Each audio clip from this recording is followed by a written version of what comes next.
again, we'll be getting underway. A little bit less than 2 minutes here for our first exhibition race. We're so excited to be back out here for this finals day of Buggy. I'm Will Weiner. 1 minute. I'm Will Weiner. I'm joined here by Andy Bordick, Connor Hayes. Hey. How you guys feeling this morning? Excited for some second day race day. It's something we don't really get to talk about a lot. It's something I've never experienced. I've been here. This would now be my senior year. It's going to be fun. It's going to be a fun day. 30 seconds. We got 30 seconds till the start of the race. So, ladies and gentlemen, please do clear the course. Again, we have some exhibition heats going to be starting up here. And then after that, women's finals and then men's finals. So, again, please do clear the course. 7, 6, 5, 4, 3, I'm going to make it start. This is awesome. 1, ready, set. And I'm still getting my intel up and running. Who do we have here in this prelim heat? It looks like Pika A is running in the middle lane. We have on the left the Spirit team. That's out in Hill 3 and down in Hill 1. I really can't tell right now. Good. We have SDCC team down in the first lane. Still getting our monitor up here in the booth, so we have to go off of that Jumbotron. And that's looking nice going down there in Hill 2. Exhibitions, always a nice way, get to see people get some pushes who, necessarily wouldn't otherwise. Get us warmed up, get everybody else warmed up. No, I haven't been given any information on why Pika is rolling their 18 this morning. I don't know if it's just as a, favor to them for the missed push bar yesterday, but doesn't seem to me like they should be getting a re-roll for any reason. It was a very exhibition clear heat. Yeah, they just want to roll their team and get some movement going. Andy Bordick here joining us. It's good to see that. You hate to see a little slide. Ooh, but she's gonna make it. She's carrying some good speed too. Pretty nice transition there in the Hill 3. Hey, I'm gonna go to the finish line, see if I can't see the time over there. All right, let's go ahead and do that. And, this Pika team looked to have, one of the top times of the day.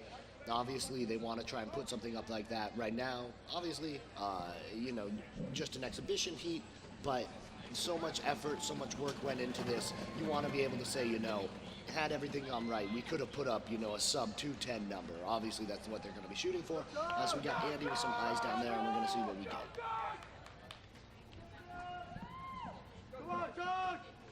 This is interesting. Besides Apex last year, which was only an exhibition heat because of the Buggy failure, we haven't seen a day 2 team that got disqualified on day 1 run an exhibition.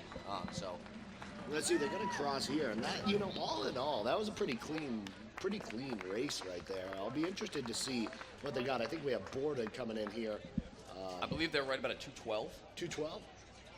2:12. So, that would have been the top time yesterday. So, nice stuff from Pike. They were one of the teams we really thought could maybe win it this year.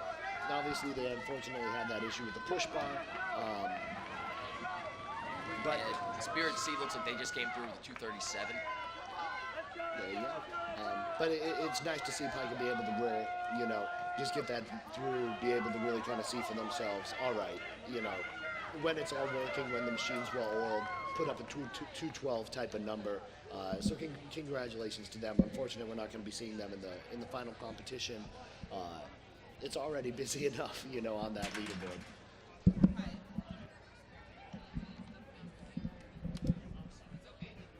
What's up? Yeah.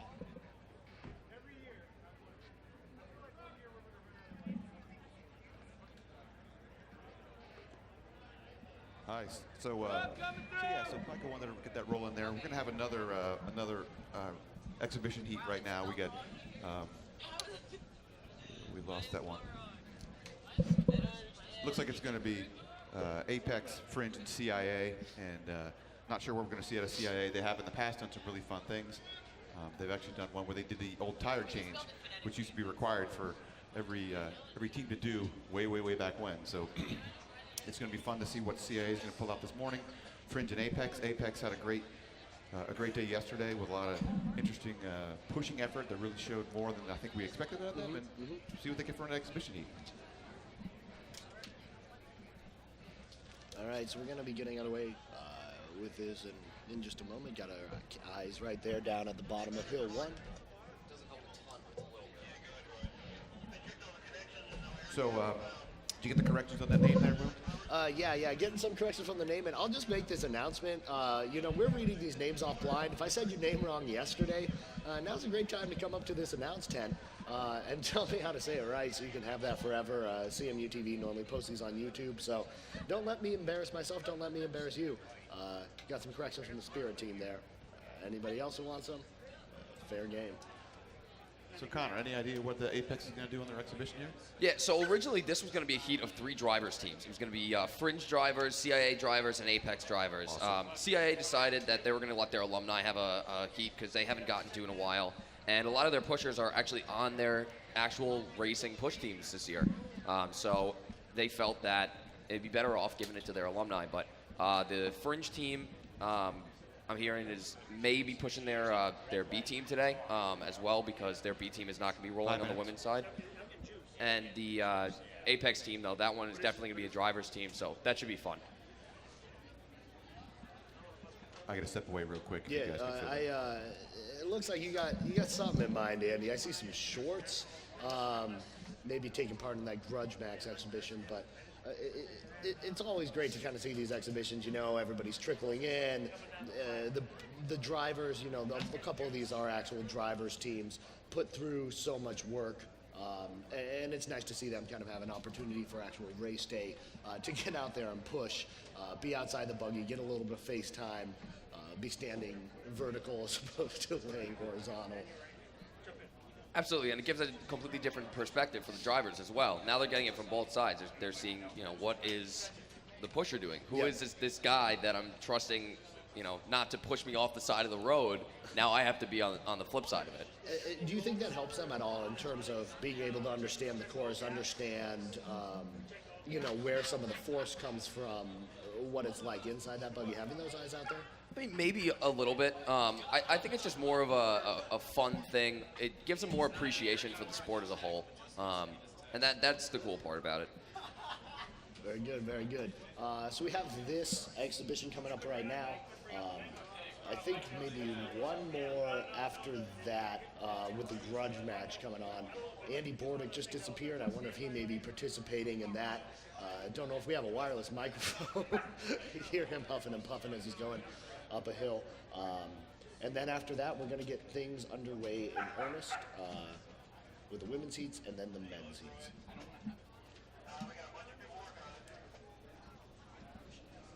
Take a look right there down at the bottom of the hill. Things still getting set. We thank you guys for joining us this morning. It's a beautiful day. It's a second day of Buggy. I don't think this has happened since 2010. 2010? 2010. 2010 was the last full day. Wow. So we're really happy to have you here. Appreciate our friends here, WRCT, our friends from cmuTV, helping us with this broadcast right here, putting it online. You know, if you have to leave, stream it through either one of them.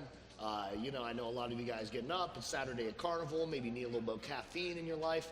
Go ahead and stop by. You can stop by the alumni tent if you'd like. They got some coffee. They got some donuts there. All for you kind people to have. So go say hi to them. And if you happen to miss a race today, the post from the live stream will be archived up there on the internet. Go to cmubuggy.com. or buggy.org, I apologize. Go to the Raceday link, and it'll have in there where you can watch the races later on today. All right, we've got about a minute left or so to the start of this second exhibition. Lane 1, we're going to have Apex. Lane 2, Fringe. Lane 3, CIA. About 2 minutes now. They pushed it back a tiny bit. So about 2 minutes until the start of this exhibition right here. And then after that, we have the grudge match coming up. Spirit and Pika, great kind of back and forth battle. What was that, Andy? 80s? Is this the decade we're going Well, Mm-hmm. for? the Spirit story is great if you ever get a chance to hear it. They did emerge in the 80s. They set the record in 88, which stood for about 20 years at a 2:06.2. And then, but it's always been a back and forth between Pika and Spirit until, you know, Spirit has some troubling years. Pika's had some troubling years. We're hoping to kind of rekindle that flame. There you go. It should be exciting stuff to see that there. So if you like old guys running, stay tuned, ladies It's gonna and be a gentlemen. scene, man. It's going to be a scene. So It's kind of like NASCAR. You watch it just for the crash. That's right. Hopefully not. Hopefully I they almost guarantee a hamstring pull. yeah.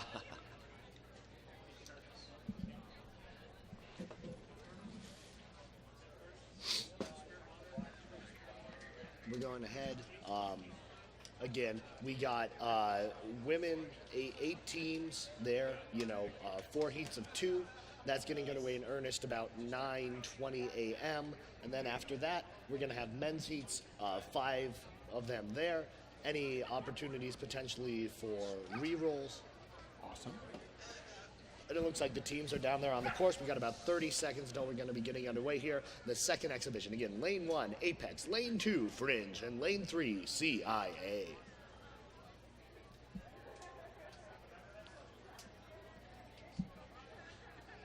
Everybody said? 5, 4, Yep. 3, 2, 1, ready, set. And so, correct me if I'm wrong, Connor, but it's Fringe and CIA with, CIA's alum team, and then Fringe and APEC a pusher team. And that's a fast old man there in lane 3. Wow. That guy can move. Is that Arnold Blint? We talked a lot about the depth of this CIA team, but they're going deep into even their Yeah. alums. And there's the 1-2 transition to Guillermo Gomez. Guillermo That's a 23-second hill 1 CIA. Nice job. Guillermo Gomez here on hill 2. Guillermo, one of the best guys out there. Photographed a ton of stuff for the Thistle. Pretty much you want a picture of anything ever on campus, go to Guillermo. Shoves it down there into hill 2. Buggy is gliding along into the free roll. Yeah, nice early shove out of hill 3. When you get up there quick, shove early, miss the potholes. Great strategy. Man, these CIA guys are all over it. It is, we'll get a little bit more into the actual breakdown of the competition, after these exhibitions. But long story short, the story of yesterday was CIA's day. And now the Silver Fox of CIA just set the alumni day 2, April 2015 Hill 1 record. 106 at the stop sign. That's a pretty serious heat right there. Oh yeah, they're moving. And Fringe, just watching them come up the hills, it definitely was not a driver team. Sofia Zikanova on hill 1, she was there hill 3 yesterday on their B team. So Oh, it's a beautiful day in the chute. It's nice and dry. The smooth asphalt that she just went through, it looks great. It's going to be really grippy, and she's rolling up really sweet there up the hill 3. That's not too bad right there, and nice pickup right there by CIA. hey, look at Fringe. I was going to say, yeah, it looks like Fringe really made up some distance right there through the free roll and into the chute. It's all about the push teams here. It's all about pride here. Well, these guys are serious. Yeah.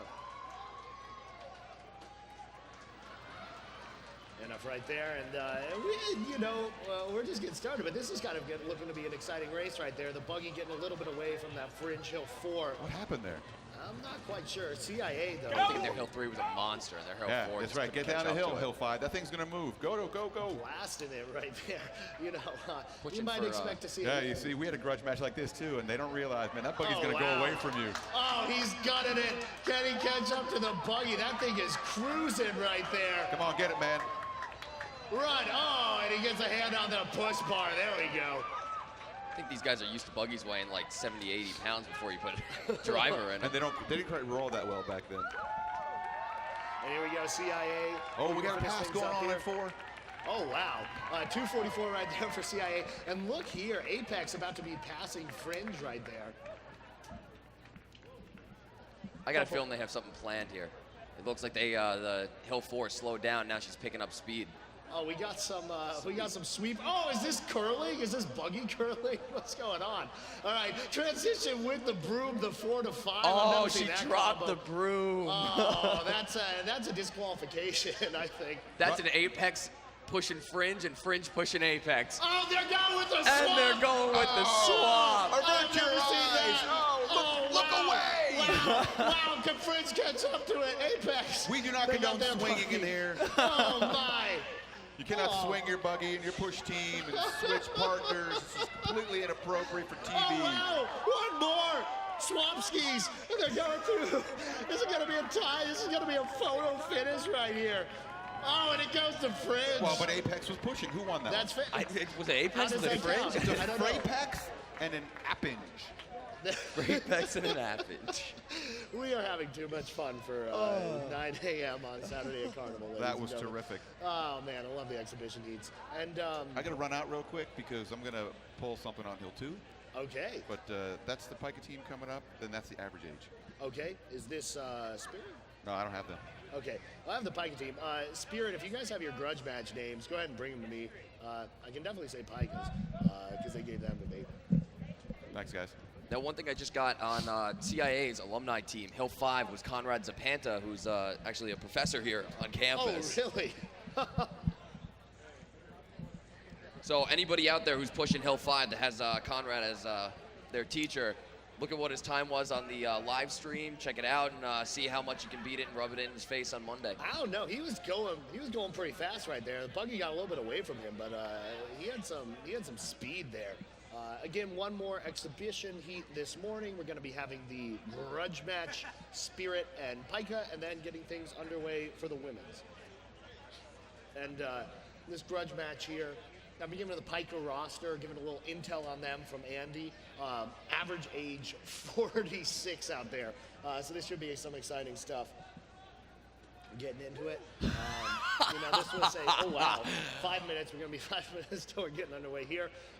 Children, avert your eyes. What do you mean? They just saw the swingers. Oh wow. All right, Andy Bordick heading out there. Andy Bordick's trying to take over my shirt switching on camera. I was gonna say, right. Leave that to the younger generation, Andy. Your time's up. You had your moment in the sun. But Andy's looking pretty good. No, I'm not taking my shirt off on the broadcast. That's for sure. I'm not that bad. I don't know.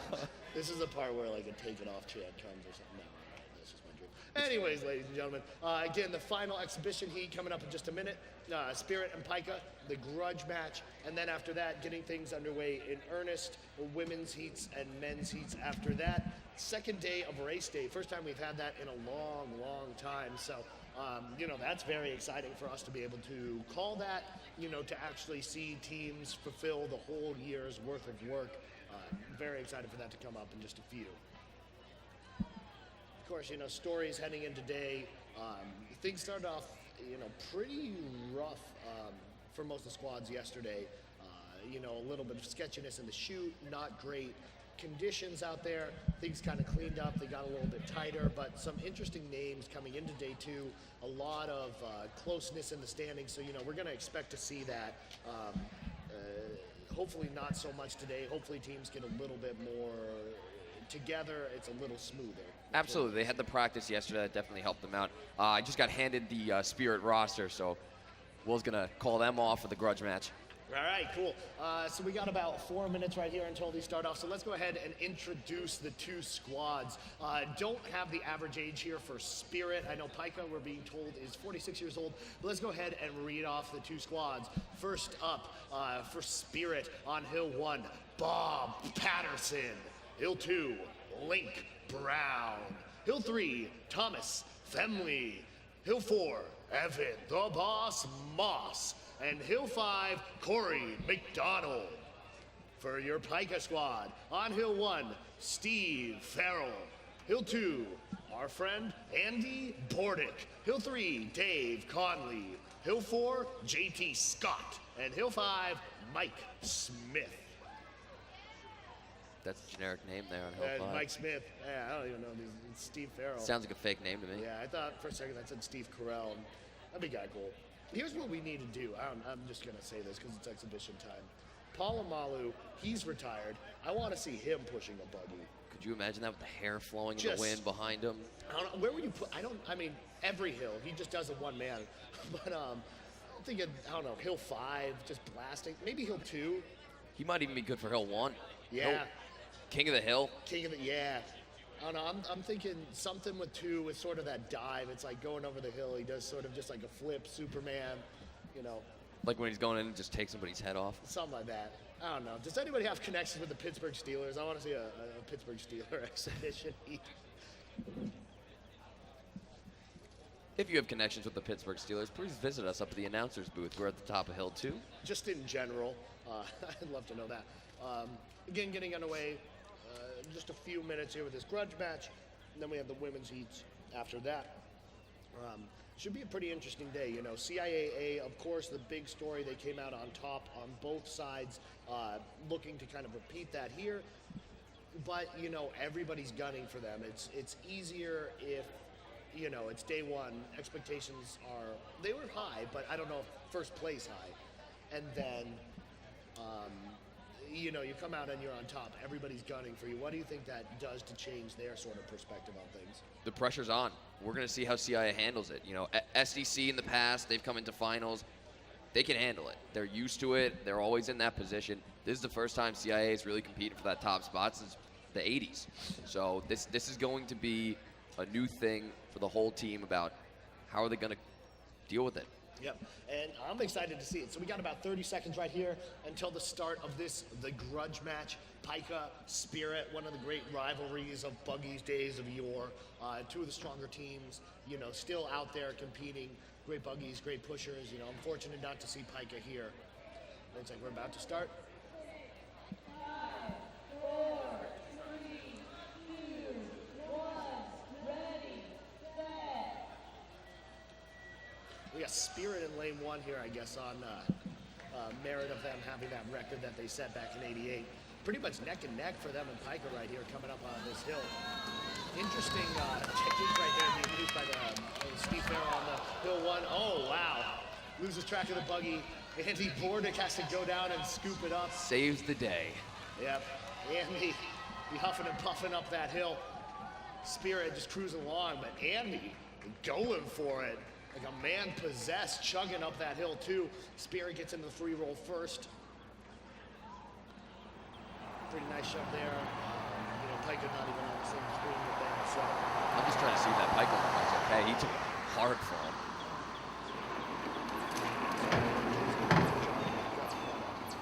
Steve Farrell, 55 years old, that hill one pusher. My source is telling me so. And he was absolutely right there with Spirit. Yep. All right, stop sign time of a minute and 1 second. It's competitive. That's about Apex A was right, or Apex B last year was right about 1 minute. They finished up with a 2:27. So Spirit guy still got it. Coming into the shoot. A little bit of a glide right there at the end, but that's pretty nice right there through the shoot. now here's the interesting thing. Watching Spirit through this race, this looks to me like more speed than they put on this Buggy yesterday. This is their 18 Buggy, and look at that rollout. That's much better than we saw on anything yesterday. So Yeah. exciting to see for Spirit's 18 later in the day. Yeah, Thomas Felmy right there. Running it, oh my. Here comes Pika, Wow, neck and neck. but here comes the boss I was Moss. gonna say Evan Moss, one of the most yoked men you will ever see. And this is neck and neck. You talk about a grudge match. What more do you want than this? Pika picking up tons of speed there in the free roll. But Evan Moss looking to get that a little bit more separated. Maybe a little bit more junior than JT Scott pushing right next to him. But he's got some separation right there, and they go to the 4-to-5 transition. And then this is all about these last couple pushers here. Corey McDonald for Spirit, trying to keep that lead, maintain it. And he is flying right there, ladies and gentlemen. Look at that. This is an impressive grudge match. I was gonna say, you know, this is an exhibition. These guys are going. This is almost a day two time. 2:34. Wow. Wow. Last year, that would have been one spot out. Pika gonna come through. Obviously missing a little bit on that hill one. 242.45. Imagine how close that would have been without that. I know. Wow. That would have been right down to the wire. Yeah, that was a heck of a race there. Congratulations for the rest of eternity. Spirit has won bragging rights over Pika there, winning that grudge match. Or at least until next year, right? At least until next year in the next grudge match. Though if anybody won bragging rights on that, it was Andy Bordick doing a 2.5. I was going to say, yeah, congratulations to Andy. Hopefully you have some breath and energy left in you and you join us back up here in the booth. I'd love to see those exhibitions. And, you know, like I said, getting underway probably about 10 minutes or so with the first heat on this women's side, Fringe A, SAE. Should be an interesting run. Now, I don't remember much about what SAE did yesterday because they got in with a couple DQs, but I'll be interested to see.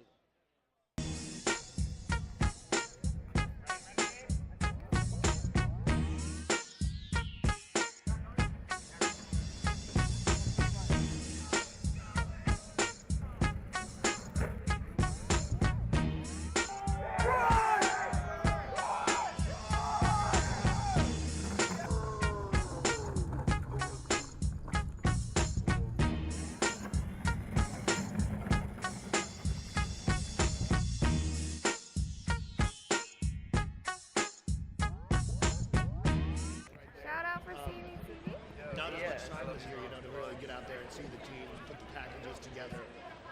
Limited number of roles, which is definitely, looked to kind of impact things yesterday. A little bit of inexperience kind of showing itself. For the teams who made it to day 2, how do you think that helps them? Or what adjustments might they be making for today? There are definitely some teams that took some time off yesterday.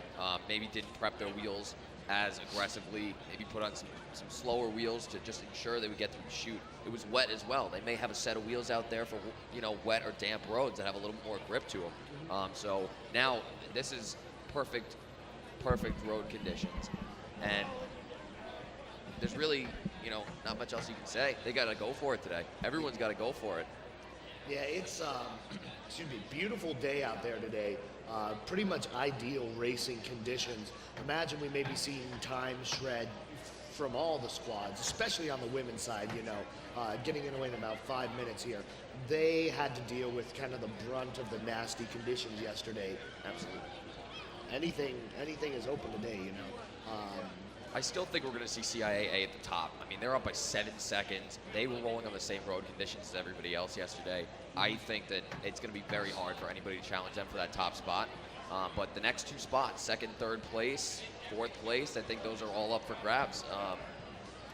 It was very tight there after SDC at the top of that leaderboard. So how everything shakes out, we'll get to see that. I like these matchups we're seeing right here, in these heats. Fringe, SAEA, SAE, not the fastest buggy in the world, but they got some good pushers, men's and women's. They the men's team was mighty impressive that yesterday. was some big guys. Women's team too. They have, I believe, actually a couple varsity athletes out there pushing for them. SDCA, they're SDCA. You never know quite what you're going to get out of them, but it's going to be something good. They're going to put up a competitive time. Pica looked pretty good yesterday. This is kind of everything for them, not having anything in the men's heats. You think they're going to put a lot out, and CIA not used to kind of being in the pressure position. We'll see how they handle it. And the other thing that's interesting, over last night, there were a couple of changes for the roster today. We have Spirit's B team is going to be rolling. There was some confusion, thought there was a drops failure yesterday, so they're going to be in. Most likely they're going to move their A team, which was tied with SDCA yesterday at the stop sign, so they could be up there in contending for one of the top 4 spots. And Apex B was able to get in through a couple of disqualifications as well. So their women's team, which was very impressive on the uphills, they were hampered by a buggy that clearly had some sort of an issue that then failed drops at the end of the day. So now they're going to be going on, a known buggy with Phoenix. It hasn't had any issues making it around the course on race day, no drops, failures, and it just rolls fast. So I'll be interested to see what the changes for the women's team. How are you feeling, Andy? Welcome back to the booth. Hill 2 shouldn't be that long, and I'm old, so those things didn't go well together. But hey, that was fun. Hey, there was no vomit on the course. Look, Spirit stacked the deck on that Hill 4. They really wanted to turn it around. You saw we caught him on Hill 3, and then Evan, I think, pushed 18 last year. No one's catching up to Evan Moss. Right. Now we know for next year. All right, let's go ahead and introduce the squads real quick. In lane 2, we're going to have SAEA. On hill 1, Emily Vokax-Brosk. Hill 2, Rebecca Grupel. Hill 3, Emily Wallitzer. Hill 4, Emma Livney. Hill 5, Olivia Dippo. And the driver, Eileen Wu. And in lane 1, Fringe A. Hill 1, Chandler Caulfield. Hill 2, Lydia Utkin. Hill 3, Michaela Vicino. Hill 4, Aspen McKeever.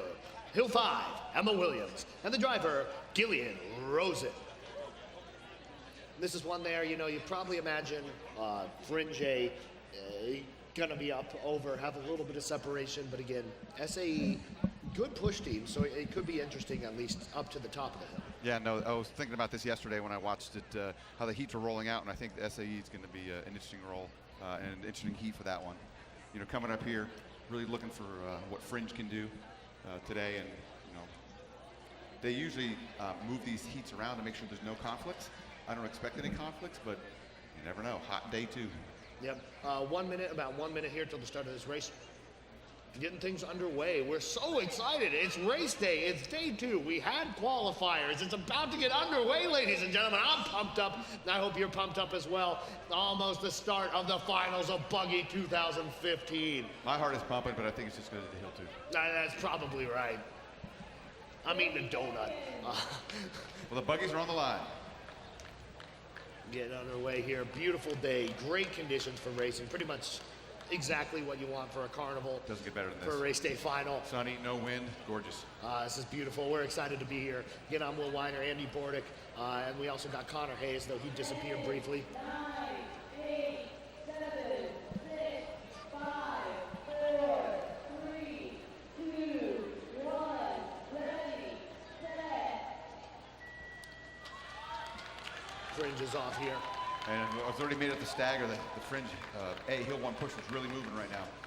Yeah, Chandler Caulfield, I believe a member of the women's basketball team, so she's an athlete. Already got a 2 buggy length lead over SAE, and it's opening. Yeah, just blasting up there.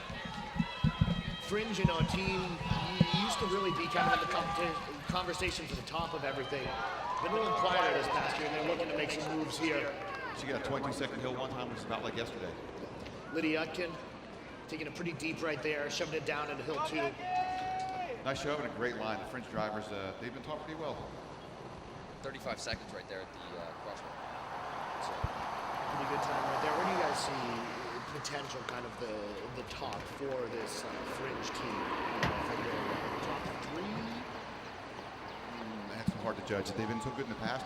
You could always say they could be a number 1 contender, but I don't think they showed that yesterday, so we'll have to show it today. Yeah, 102 stop sign time. That's up there, with the top times we were seeing yesterday. I think that was a couple seconds faster than they were there yesterday, so looks like they definitely took something off just to get through day 2. Get some speed here coming through to the chute. Go past that flag. Tiny Great bit of chute. wobble right there, but that's really nice right there. So smooth, so clean. You can see these conditions today just helping them out so much. And here's the transition into hill 3. Look at that so roll up. important how they're able to catch it. Oh man, she got burned. That's 2 years in a row. But I mean, that's way better than yesterday. SAE coming through the chute right now, about to get over to hill 3. Fringe, though, this is just important on those back hills. They need to be able to make them some time here if they want to get possibly, a top 3rd place or something like that. Yeah, but that smooth turn really gave her some good roll up and set up the hill 3-4 transition really well. If she had timed it a little bit better, it would have been a really strong 3-4 shove. Yep, Aspen McKeever, one of my favorite names out here on the race day, on hill 4 right here, pushing it through. About to get to that transition, 4 to 5. Buggy got away a little bit, one last shove, and here's the hill 5. She looked fast yesterday, this hill 5 push up for Fringe, and I'm not sure what the time was for a split, but she's been one of the stronger hill 5 pushes. Yeah, Buggy getting away from her a little bit, but that's got a ton of speed. She's got right there. We're at 2:30 right now on the clock. SAEA looks like they transitioned over to hill 5. We got 2:34, 2:35, 2:36, 2:37, 2:38, down to 2:40. 240 flat. Wow. That's pretty nice. Fringe A came to play. Yeah, I mean, it's pretty strong for what we've been seeing, but, oddly enough, 15 seconds off the record. It's just, it should be a faster day than that today, and I would expect some of the other teams to really get into the low 230s. They did take a nice 5-second drop off their time from yesterday, though. So definitely, makes them more of a contender than if they put up another 245. Yeah, for sure. They're in a really clean race, and that's the way to do it. Interesting, and SAE's doing it too. They're holding the left side of lane 5. Lucy dropping the base at about a 311. Congrats to SA, making day 2 of both teams. That's something, we probably wouldn't have predicted on necessarily either the men's or the women's side for SAE, but Day 2 for both, so it's great to see them out there, building up that program a little bit. Absolutely. SAE has a great buggy to push. Lucy weighs in, from what I hear, somewhere between 14 and 15 pounds without a driver in it. So that's going to be one of the lighter buggies on the course. That definitely helps them out there. Hopefully next year they build something that's maybe a little bit heavier, but doesn't have the same issues with the wheels, and can roll at a respectable pace, because they definitely have some top quality wheels on there right now. Put a good buggy around it. That driver's very experienced, and see what they can do. Yeah, and they got a good looking push team, both squads really, some good athletes out there, so could be a dark horse next year, who knows. Next heat up, SDCA CIAB. What are you guys expecting to see here? CIAB, they put up a pretty solid time yesterday. Their free rolls this year, they're showing they're one of the top teams. So I don't think they're going to win the race, but I think they're going to put up a time that is going to be above SAE's time there at that 3:11. So I think that they're going to be somewhere between 6th and 7th place when all's said and done today. There we go. Interesting to see SDCA going, not in the final heat. I don't know when the last time that's been. It's probably been a couple of years here. So they may be kind of setting the mark to putting a little bit of pressure on Pica and CIA, which kind of could change the psychology of it all if, they kind of change from the hunted back to the hunter, if they're, putting up the top time here. It changes things a little bit for Pike and CIA. Well, it's funny, I was thinking about what's been going on in the past few years, and it has been SDC and Fringe mostly competing. Pica hasn't really been super relevant for the past 5 years or so, but they were looking good this year. And they see CIA come in there. I think it's really going to give SDC a challenge. Even if they perform okay, I think they're going to see the pressure from CIA. So I think it's going to raise those teams up to say, hey, look, it's not just a one-horse race anymore. There are teams out there that are going to eat our lunch if we don't get ourselves going. Right, and the bar is set here. Normally it's kind of up to the last team to determine the top mark, but I think mentally, seeing SDC out there, you got to think, all right, this is what we know we have to beat. Yeah, I mean, that's always the way to look at it. You look at the best teams and go from there. Gonna roll a package real quick.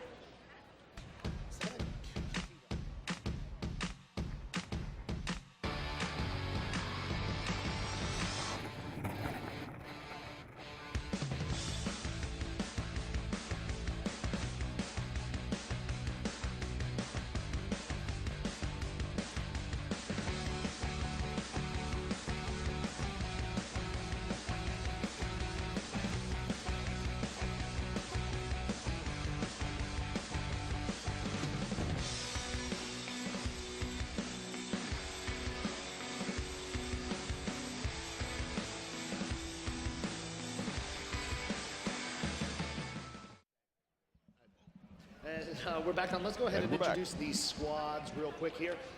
CIAB going to be in lane 2.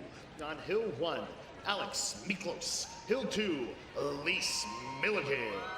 Hill 3, Sarah Wingen. Hill 4, Aaron Dawson. And Hill 5, Dana Peck.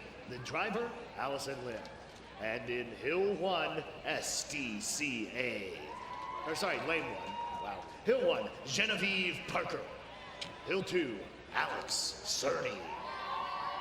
Got some Alex Cerny fans here. Hill 3, Kajay Jones. Hill 4, Lisa Murphy. And Hill 5, Stephanie Chang. The driver, Jing Jia. I'd like to thank all the people behind the scenes helping us out here. Yesterday we got water from Casey Palco. I just got an apple from Kendra Syka, and I appreciate the support to keep us running today. It's, we have to talk for a long time, so come up, say hi, wave, it helps. We take snacks. We take snacks, we love snacks. All right, getting underway here, SDCA, and then 2 more women's seats, Pike A, Apex B, CIAA, Spirit B, and then we have 5 men's seats after that. Beautiful day out here. So happy you're joining us on WRCT Pittsburgh 88.3 or CMUTV. If you have to head out, you can follow us over there. About 2 minutes till the start of this race. Keep up to date with kind of all your buggy needs. And I think we're on time right now. We're going 10 minutes gun to gun, so you'll see the heats come 9:30, 9:40, 9:50. So you kind of can plan your day or maybe your potty breaks or whatever else. So we're about, what, a minute out? I think 2 minutes, a little bit under 2 minutes. I'm getting a signal from our guy. Our guy. So much support. I hope we can maybe mention some of the CMU TV and WRCT people that have put the production on later today because they worked really hard to make this good event happen. Beautiful race day out here. Ideal conditions. SDCA coming up in this heat. And again, really for them, it's all about can they get that top spot? And maybe it helps them, you know, there's a little bit less pressure in some ways.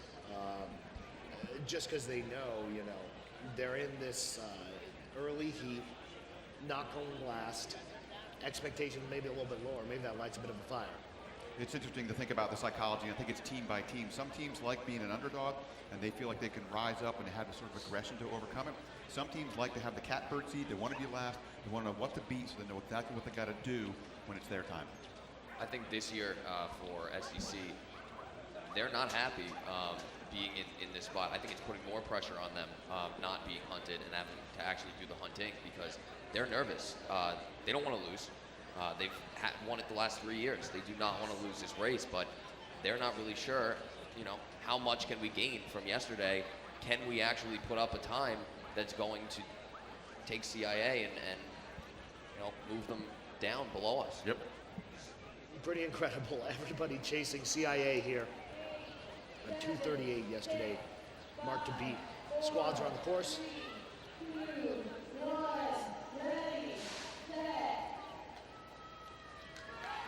Here we are. SDCA is off. Genevieve Parker in Hill 1.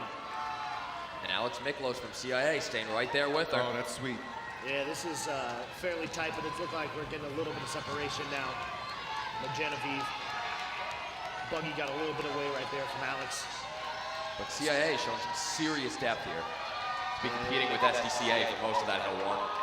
Pretty competitive right there. Here comes the Not a great transition for SDC. About the same hill one time that Fringe A had, too. And SDC, pretty standard push right there into the free roll. So they went into second slower than Fringe at the crosswalk into the free roll. Obviously, see how that translates to a stop sign time here. They look really comfortable with Fringe A's team. CIAB, not too far behind really right there going into the free roll. You imagine SDC's probably going to separate a bit, but You know, normally I would think that, but this year's been different for CIA. Maybe they keep it about the similar distance of what they have. It looks like they're keeping a consistent distance. they're going to look at 105 in the stop sign. Same thing Fringe had. Yeah. Oh no, Fringe had a I was 102. going to say, I think they're a little bit behind Fringe. Wow. Fringe had a 102 at that stop sign, so they're 3 seconds behind Fringe right now. Ascension looks like she's trying to make a pass on SDC. It's I was going to closing. say, they are closing in right there. CIAB. Stay right with her. Stay right behind Wow. her. You're there. And who would be CIAB? And we got a little bit of a wobble right there. CIA's gonna pass. Oh my! STC not clean for the shoot, and CIAB. I pulling up don't ahead. have words.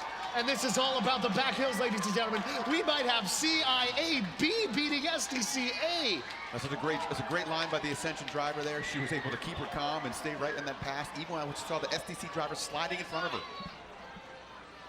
They're blasting up right there. 3 to 4 transition. SDC making up a little bit of ground right here. This is 18 pushers versus B team pushers. How deep can CIA dig? That 14 pusher is freaking out there for Wow. SDC. Look at her pass. Hill 4 is just a monster blasting up there. Lisa Murphy getting that distance back, pulling ahead after the big pass by CIAB. Wow, she's on a mission. This is just B team versus A team. You can see the difference in the athletes right there. SDC transitioning there into Hill 5. The Hill Stephanie team- Chen. That Hill Team 4 pusher for SDC just took the entire team on her back and carried with her. That separation right there is pretty incredible. Still, you have to be very impressed with CIAB even being in that position with her head on Hill 3. That's some great driving we saw there. So, Actually, great ladies and driving by the gentlemen. recovery here. Ladies and gentlemen, it's official. SDC is not going to win the women's race this year. 246.6. Well, crazy things have happened. 246.62 right there. CIAB about a 254. Nice time by our women's B team. Oh no, Good I job, guess you're SAE. right, because yeah. Fringe has not already really got a on top time. of Fringe, yeah. And we have, you know, it seems that they passed their drops. They didn't have anything else that would have caused them to have a DQ, no transition violation. So Yeah, Fringe A has a unofficial official time of 240.39.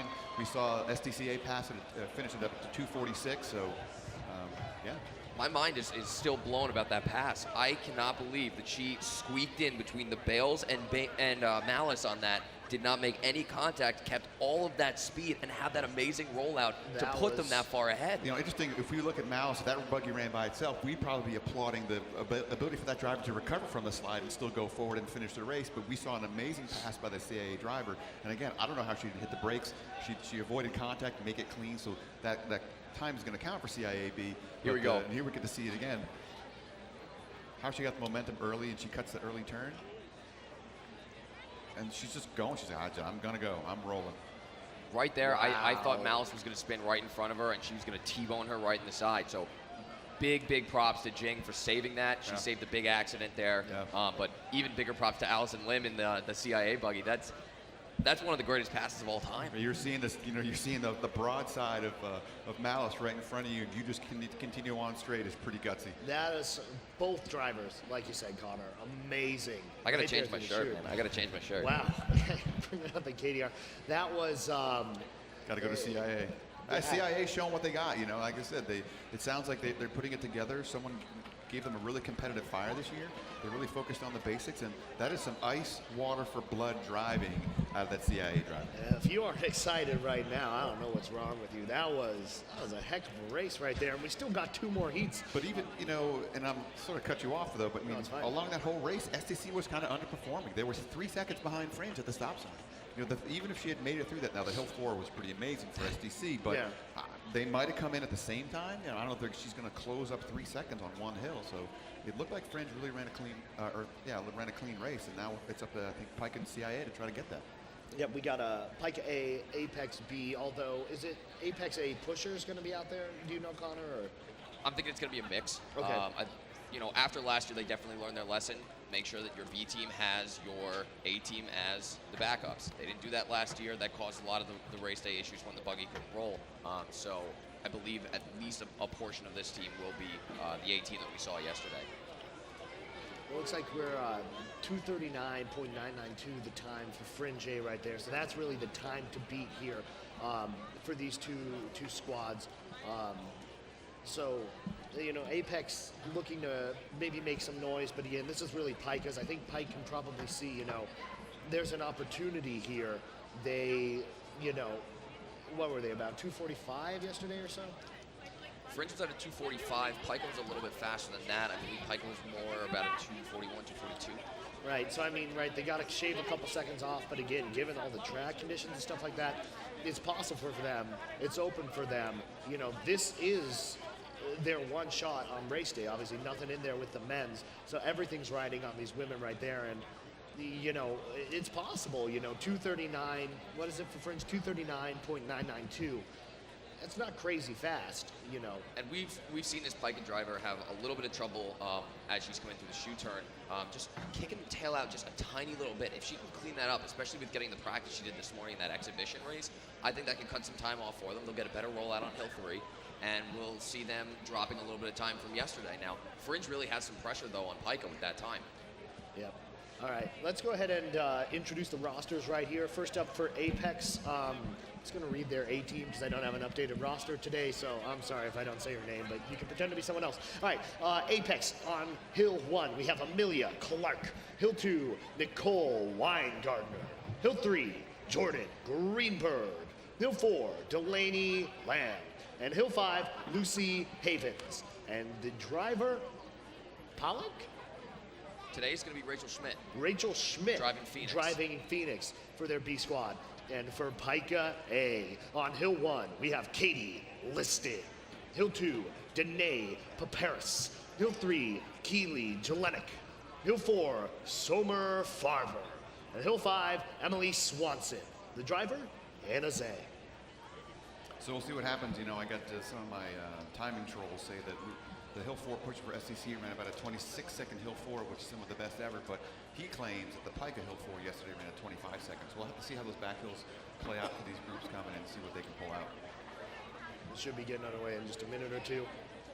Yet another outfit change right here from Connor. Changing within, I was going to say, there you go. You're changing within segments. Trying to send some good juju right there to this Apex squad. But really, things are. And how do you think, if they are bringing in A pushers, does that put some pressure onto Pike? On these early hills, do you think we might see a little bit of closeness there? How might that change? Yeah, for sure, but that can be a good or a bad. You might push a team to be better, or you might cause some chaos. I think B teams like this can always, or B/A teams can cause a lot of chaos, which is kind of more fun for us. But I've seen some B teams be very, very disruptive on day twos. We had some times where our Pika C team would almost always go against Spirit B, and while we would never really be able to beat that team, if we were head through the free roll, it caused a lot of panic. And maybe that's kind of a goal here for Apex, right? Probably not shooting for the top, but anyway, they can kind of shake things up a little bit. That's right, be disruptive. Yep. I think their goal is going to be try to get into that top 5 and bring home the first trophy ever for this team. All right, and we'll all figure it all out in about 1 minute. Buggy should be getting up here onto the course. Again, second to last women's heat here after this CIA A, Spirit B, although I do believe Spirit B is going to be rolling out their A team in terms of pushers. So that could be an exciting one too. We'll get to that in a minute. I don't know if we can get any story on that. I was thinking that too, that we might see an A team push team behind a B team Buggy. Yeah, okay, good. Yeah, We they went ahead and right. let me know. They got me some pronunciations. And it looks like we're getting Apex there onto the course. Pika coming out as well. 30 seconds. 30 seconds before these things get underway. Second to last heat here. Yeah, it should be good heat. I really want to see Pika get their full team together and really perform the way they can. We know this Buggy can roll fast. And this hill 1 will tell us a lot what's going to happen. Apex looking amped right there on hill 1. They're off. And here we go. Pretty much neck and neck right here through this initial push, kind of alternating the moments when they're pushing the Buggy. So one pulls up, the other pulls up. Pika now starting to separate themselves a little bit. Yeah, it's pretty scary to see a Buggy next to your left foot there, so I'm sure it's going to give her an adrenaline rush. See here, coming up from the hill 1 to the hill 2 transition. I saw about a 20.5 hill 1 and Pika's hill 1, which looked pretty good. That's the best time I've seen all weekend. Pretty standard release right there. Nice, smooth, good push. 34, that's the fastest time we've seen today at the crosswalk. So it's looking like this is maybe Pika's race right now. Things are going well for them through the first couple hills. But of course, we have the ever-important free roll on the chute. Apex not rolling too far behind. And I already had two practice rolls today, and that's a nice Buggy. It's, Eric Bruner built it. It's pretty rigid and rolls really nice. And that's about a 102 stop sign right in line with Fringe.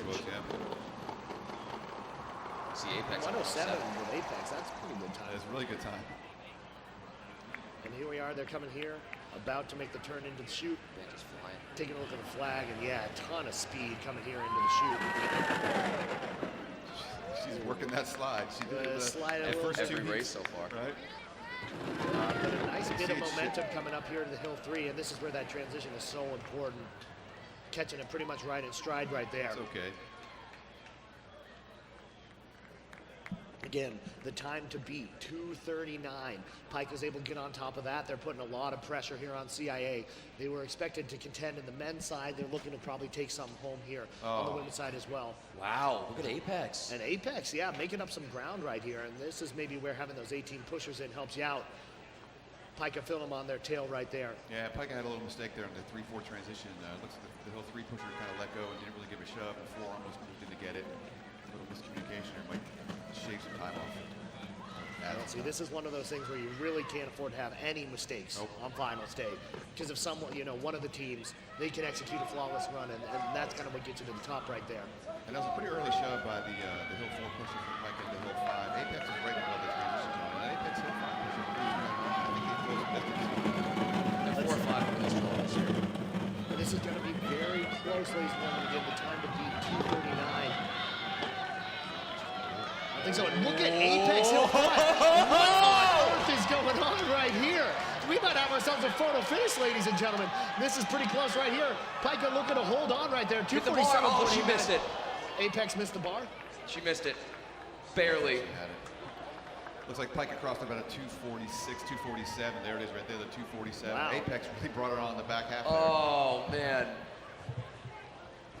All right, so it looks like the ball's in CIA's court. Yeah. if they can repeat their time from yesterday, if they had a pretty clean Here's run. the replay. Look at that. There's the nose. Yeah. Right. Oh, that's too bad. Almost the same as Pica yesterday. Yeah. That's just about it, isn't it? And that's the part of the adrenaline rush that you get. You see a Buggy there. They're really contending. They want to beat. How great would it be to beat a Pica A in that finish? And she's busting her butt and she's giving everything she has. A little bit too much aggression. It just misses it by about this much. You got to give credit to Delaney though there on hill 5. Even with that missed push bar, that performance that she just put up there to get them that close to Pica there, unbelievable. Yeah, they're really close on the 4-5, pretty tight. And they were 15 seconds faster than yesterday with a Buggy that's at least 15 pounds heavier than what they were pushing yesterday, which makes a much bigger difference on the women's side. Yeah. Wow. Yeah. That was had some great heats thus far. Things shaking out. Maybe a little bit surprising. Not seeing SDC on top right now, but seeing Fringe A right there, and there's no guarantees. CIA is going to put up another 238. We could have Fringe coming out on top, and we didn't necessarily even think they were going to be top 3 when we started things out, but they're sitting pretty right now. And that's why you never know, especially from a day like yesterday to today, to see what the teams could bring. Fringe A had, shaved almost 6 seconds off their time, and Apex shaved, what was their 18 down there? They went from a 304 to a 47, so that was 15 seconds. yeah, and then look at Pica, who added about 3 or 4 seconds to their time. So again, it's so volatile, which is why you do it. If CIA can bang out another 238, Yeah. CIA Women's Trophy. That's that is pretty crazy, but it's open for them. It's wide open for them. We were asking who's going to put the pressure on. Someone going to raise that bar. I'll tell you who's going to do it is Spirit B, who's really Spirit A. Right, we're going to have Spirit A out there, and they got some great pushers. That's going to put a lot of pressure, especially on that top hill. We'll see what happens kind of on the back end, but that top hill, if they can get up and over first, that's going to put some diciness out there for CIA. Probably a situation they're not necessarily used to. Yeah, because it'll make it really hard on CIA. So the front hills are going to say a lot in this next heat. If the Spirit gets up and over, CIA is going to have some trouble. But if they have the same driver and genes that we saw out of Ascension, it's going to be okay. Now, CIA definitely looks nervous watching this Hill 2 warm up here. She's, got her head down. She's trying to focus, but I'm thinking the whole team is feeling like that right now. You look at them, it's one of the great stories over the past few years, really building up this independent group, but, still have that CIA spirit, still have that fun.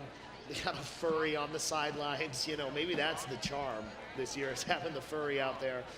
They get the furry there in first place with everything, so we'll see how they do it here. Let's go ahead and introduce the squads real quick, about 4 minutes until the start of this final women's heat. First, Spirit in lane 2. On hill 1, Neray McCoy. Hill 2, Clara Lee. Hill 3, Sayana Christian. Hill 4, Tundan Oladapo. And hill 5, Alexandra Moy. And the driver is going to be Sussy Ramolaru. Sussy, my favorite driver. And she was caught up in that bit of excitement there where we had SDCB Spirit B on that pretty nasty wreck in the chute right there. Interesting to see how that affects things. But let's go ahead and first introduce the CIAA squad. Again, trying to take home gold for the CIA women's side. In lane 1, on hill 1, you have Jess Foe. Hill 2, Sophie Zimmerman. Hill 3, Rachel Brown. Hill 4, Allison Lim. Hill 5, Yilin Zhang. And the driver, Amy Hall. That Hill 4 pusher, she was the driver who just made that pass right there in the shoe turn, so she's going to be amped up. I'm excited to see how she's going to push this hill. That's crazy. Get jammed in a Buggy and the same day you're going to push one. How cool is that? Not a ton of recovery time in between. What do you think the key is that CIA needs to do to be able to replicate their time from yesterday? Be perfect. Yeah. They were perfect yesterday. And that's the kind of thing, when he says be perfect, what he means is don't make the little mistakes like, push bars at the end, all the transitions, the driver not sliding, taking their line. It's all those things coming together. To me, the hill 1-2 exchange and the up and over is going to be a big one.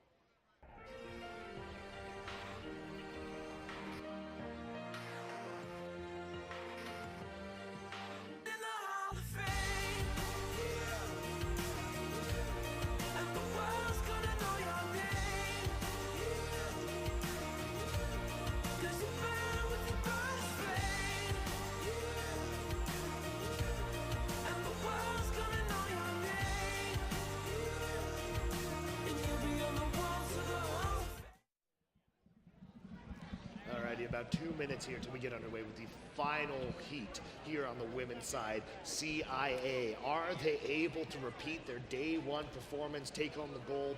They only need, you know, a 239.8 or so. So they can even lose a little bit of time from yesterday and still be in an all right spot. But Which is odd because, you know, these girls are going as hard as they can, but it's really not that fast in the world of women's time. No. So again, it's being solid, being perfect, minimizing mistakes. It's going to be yours. I just really want to see what Spirit's going to bring. I think they're pumped up. I think they're, you know, have a little chip on their shoulder about kind of some of the things that happened yesterday, and I think they're really going to be competitive in this heat. yeah, we got about 1 minute here, 1 minute till the start of this final heat, and then we're going to have a little bit of break and men's coming up afterwards. So great day of racing so far. Here's one thing to really consider for CIA. How is Spirit going to affect them? Because I think Spirit's going to be right there with them the whole way up the top of the hill. And then they're going to roll. I think CIA will pass them in the free roll if they don't go over the top of the hill first. Or if they do go over the hill, they're going to pull away. Now, those back hills, we'll see. They have very strong CIA, but Spirit can't ever count them out. I know, and I really don't think CIA cares. I think they're good with it. We'll see both buggies now getting set down there on the course. So much pressure here on this CIA squad. You know, a lot of talk through the spring, early winter. 9, 8, 7, 6, 5, 4, 3, 2, 1, ready, set. And here we are. We can see right Spirit there coming out a bit ahead on that hill one. Naray McCoy. And she's opening. Spirit's definitely in the lead on hill one by a lot. It'll be interesting to see how the turn on hill two really affects these two. Jess Foe making up a little bit of space right there. And a good transition from 1 to 2 for Spirit. And Spirit hill 2 pushes fast. And CIA's closing. Oh, this is going to be messy. Wow. Great Pretty much recovery by neck and neck, CIA. and wow, CIA taking the lead right there into the free roll. Oh my! I missed the up and overtime. The hill one was a little bit slower than the Piker hill one, about a 21.5 for about both of those girls. But What driving right there by CIA though. And what she's used to that. Last year she had the 2 collisions with Pika, and that has definitely taught her how to handle that situation. She was very poised, very controlled, knew exactly what she had to do to give the other buggy some time. 101, 102, yeah. Yeah, very close. About 105 for Spirit right there, so they're rolling pretty nice as well. And let's see, this shoot, so key. Pretty much a perfect line from the shoot yesterday. How was she able to replicate that here? That's looking pretty good right there. Clean through the chute, and it's all about the back hills. Is this CIA's year? 3 more pushers to go for the gold. Spirit make it. And Rachel Brown's an absolute monster on hill 3 here. But Spirit made it for the shoot too. Ton of momentum with that buggy continuing through there. Things are looking nice for CIA. Only about 4 pushes right there for hill 3. That's what you like to see. That's Transition now hill 3 to 4. Yeah, There she's goes very Allison. strong. And Spirit right behind right there. They're putting together a pretty nice run. They might be in, near the top of the leaderboard, actually, the way you see things. Looks like they're CIA's losing. really opening though. Yeah, CIA really opening up some room right here. And That's pending anything crazy, they're looking good to be the Looking winners good. this year. I agree. And that's the difference in the free roll. The Spirit push-off was not as strong as CIA's either. They're both fast up and over the hill, but CIA definitely got a better push. CIA's going to take this. All right, Yulin Zhang here on the hill 5. Just got to blast it through right there. It's not just about winning here. You want to win a good time. You want to feel like we are legitimate champions here. And they're looking probably to do it here, ladies and gentlemen. Oh, they got it. Oh, wow. She should Just hold got to the get your push bar. hand on that She should push just bar. hold We're it, at run it 230, through. 231, 232, 234, 235.67, ladies and gentlemen. Sweet butter crumpet, CIA's gonna win women's. And pending a drop test with a 235. CIAA smoking the rest of the field. This is the same level of domination we saw from SDC over the field last year, at least on the women's side. Look, I had someone make fun of me when I said CIA's new SDC, it's coming to be. Wow. They win it. They won it this year. That absolutely, 100%. Unreal. It's just solid all around. I mean, their driving is really, really good. Their buggies are performing. That free roll, I mean, they were neck and neck on the hill 2 shove, and she took off away from that Spirit buggy like they were 2 different machines. We, And they were. They were, absolutely. You know, we said, how much room can they make up? You know, earlier we thought they may not be able to really cut any time off from yesterday. They cut about a good 3 seconds there. And that's kind of the interesting thing you see is they're maturing in how they can go and buggy and how they can progress and what they can do and how they can refine. And I guarantee to do that, they've looked at film from yesterday. They're watching the CMU TV replay, looking for things they can do to get better. And their driving has been phenomenal. That buggy rolls up. I think CIA this year has shown us the best driving across the entire board. I mean, look at this. Look how far back that CIA buggy is. Almost a half a length to a length behind. That was just a great push right there. Passes in about 70 feet. Wow. Beautiful, beautiful race right there for them. So it's looking like our top three. We're going to have CIA A, Fringe A in second, SDC A in third, then Pike A, Apex B. Then I think it would be Spirit, CIA B, SAE A. Yeah. Wow. Congrats to CIA. We're going to be getting underway with the men's at 10:20 is the first heat, so I think we'll take a little break up here, put on some tunes for you from our friends here at WRCT. Be back in about 15 minutes, and again, men's getting underway at 10:20. Congratulations to CIA taking the women's. Unbelievable. Cool. They're in the top spot for the men's. Can they hold on? We'll figure it out. We'll be back right before 10:20. We're on WRCT 88.3 Pittsburgh, CMU TV. Can we get music? Just waiting for them to get things queued up. Couple things to let you guys know about if you're film thirsty or anything like that. Head on over to. Oh, sorry. Okay. All right. I just want to make sure we're not violating FCC or something. It's cool. Wow. Nice. No, fast. Ready. That's awesome. Let's see if they go on the inside.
I'm struggling to read his handwriting, but I think it was somewhere around there.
races.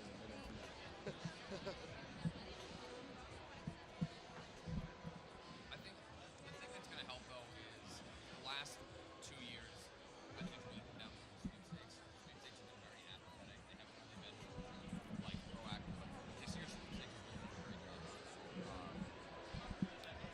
Thank you, They made 30. a lot of rule changes, a lot of safety upgrades that don't necessarily get announced, but they definitely did a much better job. So I'm hopeful that this starts a trend where it starts going back in the opposite direction.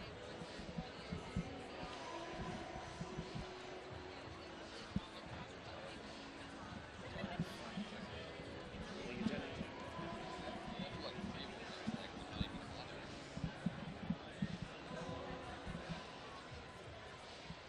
All right, ladies and gentlemen, we are back here just about 5 minutes, a little bit less until the start of men's races. Want to give a big congratulations to CIAA on the women's side, your champions. Congratulations. And sitting pretty right now, they're in first place for the men's going here into the finals. I'm Will Weiner, joined by Andy Bordick, Connor Hayes. Really excited for what's coming up, guys. What are your thoughts going into this these men's finals here? Well, we were just talking a lot about how much we've seen the transitions of these teams and what's been happening the past year to this year, and there's so much movement around here. Again, I'm not sure I can call who's going to win this year. I like SIG F, what they've been doing. I love what SAE is doing with that buggy in the front hills. I can't wait to see SAEA go against Raceday on that hill one. SDC looks pretty good, and CIA. If SIGF is going to take it, this is their year. Look at how close it is at the top there. If they can find a way, do something with their wheels, heating it, treating it, however they're going to prep those wheels, and just get a little bit more out of that free roll, and then really get those guys amped up and ready to go. This could be SIGF's year. And it's funny because going into the year, they're in a little bit of a rebuilding stage right now. A lot of kids have graduated over the years. They have a completely new group of kids. One of the guys, Deepak Ravi, who's been very involved with them, he used to be the chairman of Apex. But Apex, was looking pretty good, and he decided to go help out his brothers because they were really struggling. So to see them putting up these times this year, it's a really good sight to see. Yeah. They've definitely restructured their team well in 1 year to come out and put up a time very similar to what they did last year. Pica rolled their men's A, like a first exhibition heat. It was a little cooler, but they did a little 212, and I expect these times to go a little faster.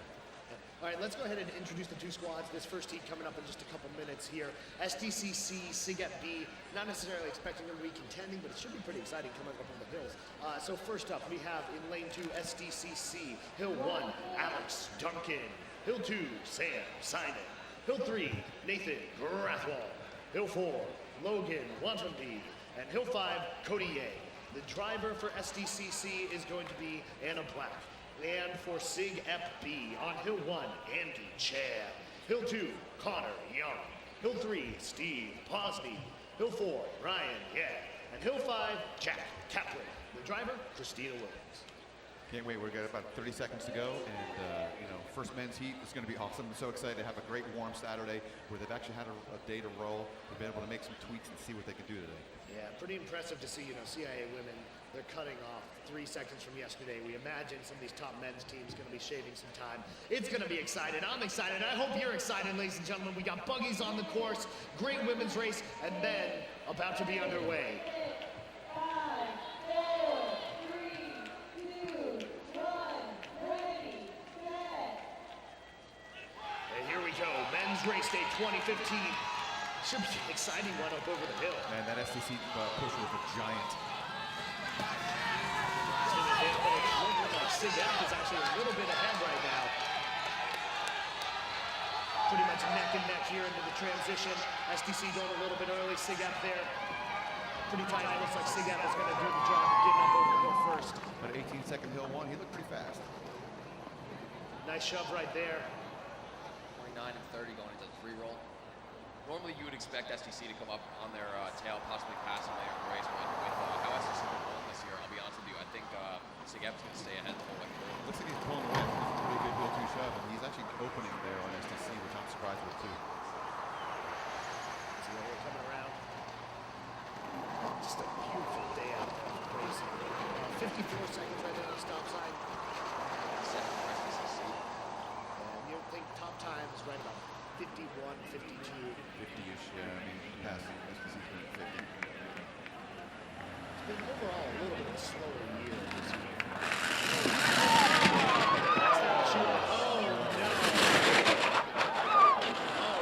And there goes the wheel. Lost a wheel. Boy, Sigap just held that turn too wide. You know, we didn't say it, but I've been thinking that Sigap has had very few problems. It looked like she just had trouble negotiating that turn. She was a little deep in that turn the whole way. I want to say something that caught the steering there. She looked like she just took off and was straight. Just didn't turn it far enough. Huh? You hate to see that. Christina, you know, she's been driving with them for a while. You know, big thanks we have to give out to EMS, helping out, being on standby. Today, every single rules, really appreciate what they do for us. Checking out right there on the buggy. No, it's going to be interesting to see. See, she's right here. She's right there. She's right. She hit like a bump and just kind of stopped turning. It just kept going straight. And that's surprising to see. They've been pretty consistent. You know, Sigap hasn't had spins. They haven't had too many crashes. That one there, it's hard to say why SDC went around. They've had spin problems before, but maybe she's overreacting to seeing a buggy in the bails. Now, my concern for the SCC team is if they fix that, we saw that wheel come off. They're definitely going to get a re-roll with that buggy being down in there. Will they be able to fix that? And if not, that means that at this point we're looking at top 8. Yeah, that'll be interesting to see, because if you can't fix a buggy, that would happen. You wouldn't have all 10 teams. They've lost some of, I don't know if they have a disposable spindle, but they've got basically pegs that fall off there so that they kind of release. We've discussed sort of that's intentional or not, but they've had lost some wheels when they spin before. They seem to get them back up and running pretty fast. Some excitement to open things up here, you know. B team, C team, not expecting a lot out of there, but interesting to see what happened there in the shoot. Pretty much all A's from here on out if we look at the rest of the lineup. Next one we have Fringe A, SAE A, STCA, Apex A in the third heat, SIGEP A, CIA B in the fourth heat, CIA A, Spirit A in the fifth heat. Those are going to be some of these are going to be pretty tight races, especially on the front end, right? I think all the hill ones obviously are going to roll a bit better as a buggy, but these teams have some good pushers all around. We're going to get a package here from CMU in a second. Bring that in, and we'll give you an update there right after we get this package coming through.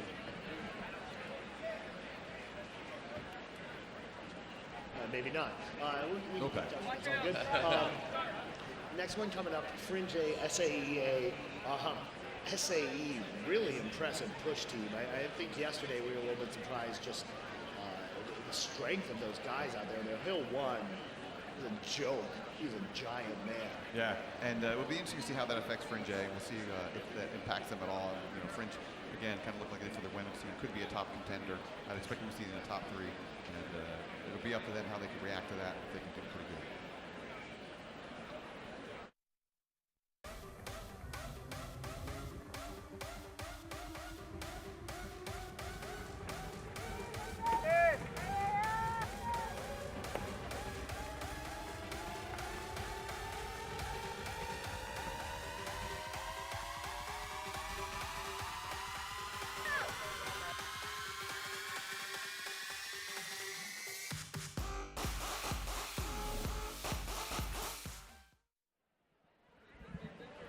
Should be an exciting race here. You know, if you look at the times from day one, Fringe A at 218.59, SAE 224.43. So, you know, a fair bit of separation there, but the Hill 1 was very impressive. And we were talking a little bit during that break, Connor. How do you think it plays out, at least on the early hills? Early hills, I think that SAE is actually going to win it up Hill 1, but I think Fringe has way too much speed. Graham Harvey right here, top of Hill 2, he's going to be an absolute beast. He's going to get them over the hill, real good push off with Bisa, and they're going to fly away from SAE. Yeah, at that point, obviously expecting to be separating themselves in the free roll there. But SAE, you know, just looking to make some noise. Pretty impressive, you know. Kudos to them, men's and women's buggy rolling on day 2. You know, not one of the bigger programs, but good to see them out here having some day 2 buggy on both sides. They got some really nice push during statistic too with those pennies with their positions on the back. You see head chairman right there, the logo on the front with their lion head on the back of the buggy. That would be, I don't know, maybe Tom Wood can do something with this. The best, like, buggy shirts of history. I want to see an exhibition on that. oddly enough, there is a page on the CMU Buggy alumni thing with just T-shirts. There you go. All right, ladies and gentlemen. I'm always astounded by the sort of passion and the history of everything with Buggy, folks. If you can imagine it, it exists. CMU Buggy, great website, all the history, all kinds of records and stuff like that. Definitely worth taking a look. It's where we get the live leaderboard. You know, if you have to step away, ladies and gentlemen, you can check us out on cmutv.org. They're streaming everything. WRCT Pittsburgh 88.3. Tune in if you're driving around in the car. Want to check us out. Oh, yeah, it was a great shot. I just had two of my friends' kids up here too, and it's amazing how this really affects families. You know, like I brought my girlfriend up here, and she brought her daughters Kendra and Zoe up, and you know, their legacy. Now they're getting the fever. They're like, oh, I want to do it. I've had them in the buggies that I have in my house, and then they just met up with another friend of mine, Julie Brown. She has her daughter Lily. Julie was both a driver for BU, a bike pusher. Now her daughter's like, I can't wait to do that. When I'm here in the robotics team, I want to be a driver. So this thing just keeps on going. And, you know, they all want my T-shirts. My son's here. He is both pushing my buggy and driven my buggies. And I've got those on online too for our website of a kid this big pushing it. It's just a fever, and it goes from family to family. It's great to see it. It's pretty incredible the dedication you have. You know, I was talking just before I was heading out here to a person who didn't go to CMU. They're like, oh, you know, what is this carnival thing? I was like, well, it's like, you know, our big party weekend. They're like, it's a party. It's like, yeah, you know, we go and we push these buggies around and everybody's getting up at 7 a.m. And it's like, where's the party? But, you know, this is the party right here. Raceday, Tech and Through Street. These are the good times. It's amazing to see so many people out here. Beautiful day. Just to let you know, we got an update. SIGEP's driver, Christina, is safe. She got out of the buggy, so really nice to hear that. No injuries sustained there. Very good news there. So I think we're on a little bit of a delay, but we should be good. Getting on track pretty soon. Yeah, we don't know how definitive answer, but I'm getting feedback from people who were in the chute that said that they heard some metallic chatter and just like she stopped turning. So my guess would be something mechanical. She's driven enough through the chute that she should be able to navigate it just fine, even with that speed. So my guess is something just kind of failed right there, and she wasn't able to do it. But she did hit those hay bales pretty hard. Could we have seen something similar to Fringe back in 2012 with Bonsai, where the compound of the wheel actually came off? If that metal hub hit the ground, that would be a metallic sound as well. Yeah, and it would slide out. I didn't see that. Sometimes I've actually seen a few where you can see that and there's like long streaks. I'm not sure if it would leave a mark in the ground. I know those CMU guys have buckets full of urethane and rubber from the years, and they'll pick all that stuff up and then sniff it and taste it and go and put on the gas chromatograph. That's what they do.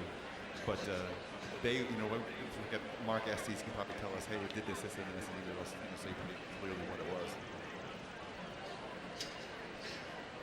Pretty incredible. Just trying to pull up some notes here. Trying to see. I'm not sure what sort of a delay we're on, but again, it should be getting underway pretty shortly, right? Are we on? Oh, okay. It looks like we're still getting cleaned up in the chute there. So we're on a little bit of a delay. All right.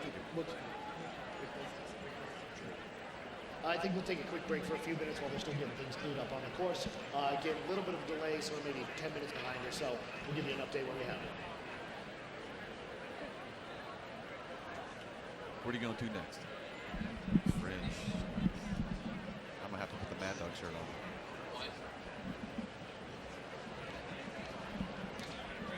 Yeah.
it looks like getting pretty much right on schedule, about 2 minutes away from the start here. So let's go ahead and run through the rosters real quick. We're not on, are we?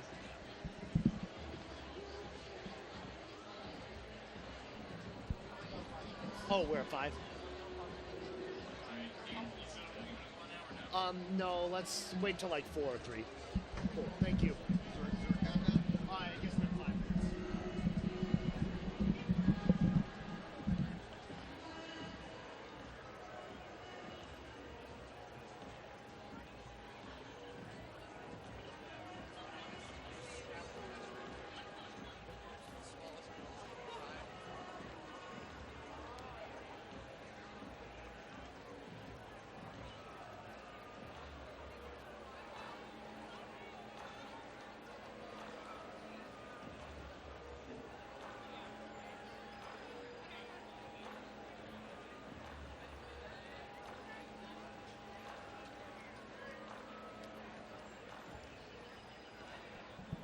Ladies and gentlemen, pretty much on track here, about 3 minutes until we're going to be starting up with this next heat here. Again, we have SAEA and Fringe A. Let's go ahead and run down the rosters real quick. In lane 2, SAEA. On hill 1, Brian the Beast Backus. This guy is giant. Hill 2, Alex Lenzik. Hill 3, Neil Carlton. Hill 4, Drew Fitzmaurice. Then Hill 5, Dennis Morales. The driver, Eileen Wu. And in lane 1, we have Fringe A. Hill 1, Carlton J. Hill 2, Grant Harvey. Hill 3, Paul Chow. Hill 4, Jake Sherlis. And Hill 5, Ivan Otero. The driver, Gillian Rosen. We're talking here, imagining probably pretty close through Hill 1, maybe even SAE ahead a little bit. They got a monster of a Hill 1 pusher. It'll be fun to watch this. I don't. Who was SAE against yesterday? Fringe C and SCA. So, we'll see how the SAE pusher does against the Fringe pusher on Hill 1. It'll be interesting to see. I bet he's pretty jazzed up, and he wants to contend. I'm sure these guys are all really pumped up. So, it'll be really interesting Hill 1. And, Fringe A kind of heading up that pack of, the 220 teams, all kind of right around there, 218, 220 or so. Interesting to see where they jump up in these standings. Very little separating all of them. Yeah, we'll see. I mean, again, I don't think Lucy's going to be the buggy that brings them a first place trophy, but it's definitely helping them progress ahead. Well, we'll see it all in just a moment. About 1 minute here. What are you wearing right now, Connor? Is that Fringe? He's going full Fringe. Got Fringe on there. I'm thinking Fringe is going to win this race. I don't expect them to really contend for one of the top spots today. It would be a really impressive feat after the time they put up yesterday, that 218. But that last heat definitely moves them up. Well, we got about 1 minute here till the start of the race. So excited. Beautiful day here, Tech and Fruit Street. Appreciate all you guys coming out. Also appreciate all the alumni watching all over the world. I was getting messages from people in Silicon Valley having a watch party, friends in Minnesota. So, everybody everywhere tuning in for Race Day. We're so happy to have you here. CMU TV, WRCT Pittsburgh. Looks like Lucy's there on the course. Fringe A gonna drop theirs down right now. Lucy's dropping the base, totally stanced, ready to go. 30 seconds here till the second heat of men's is underway.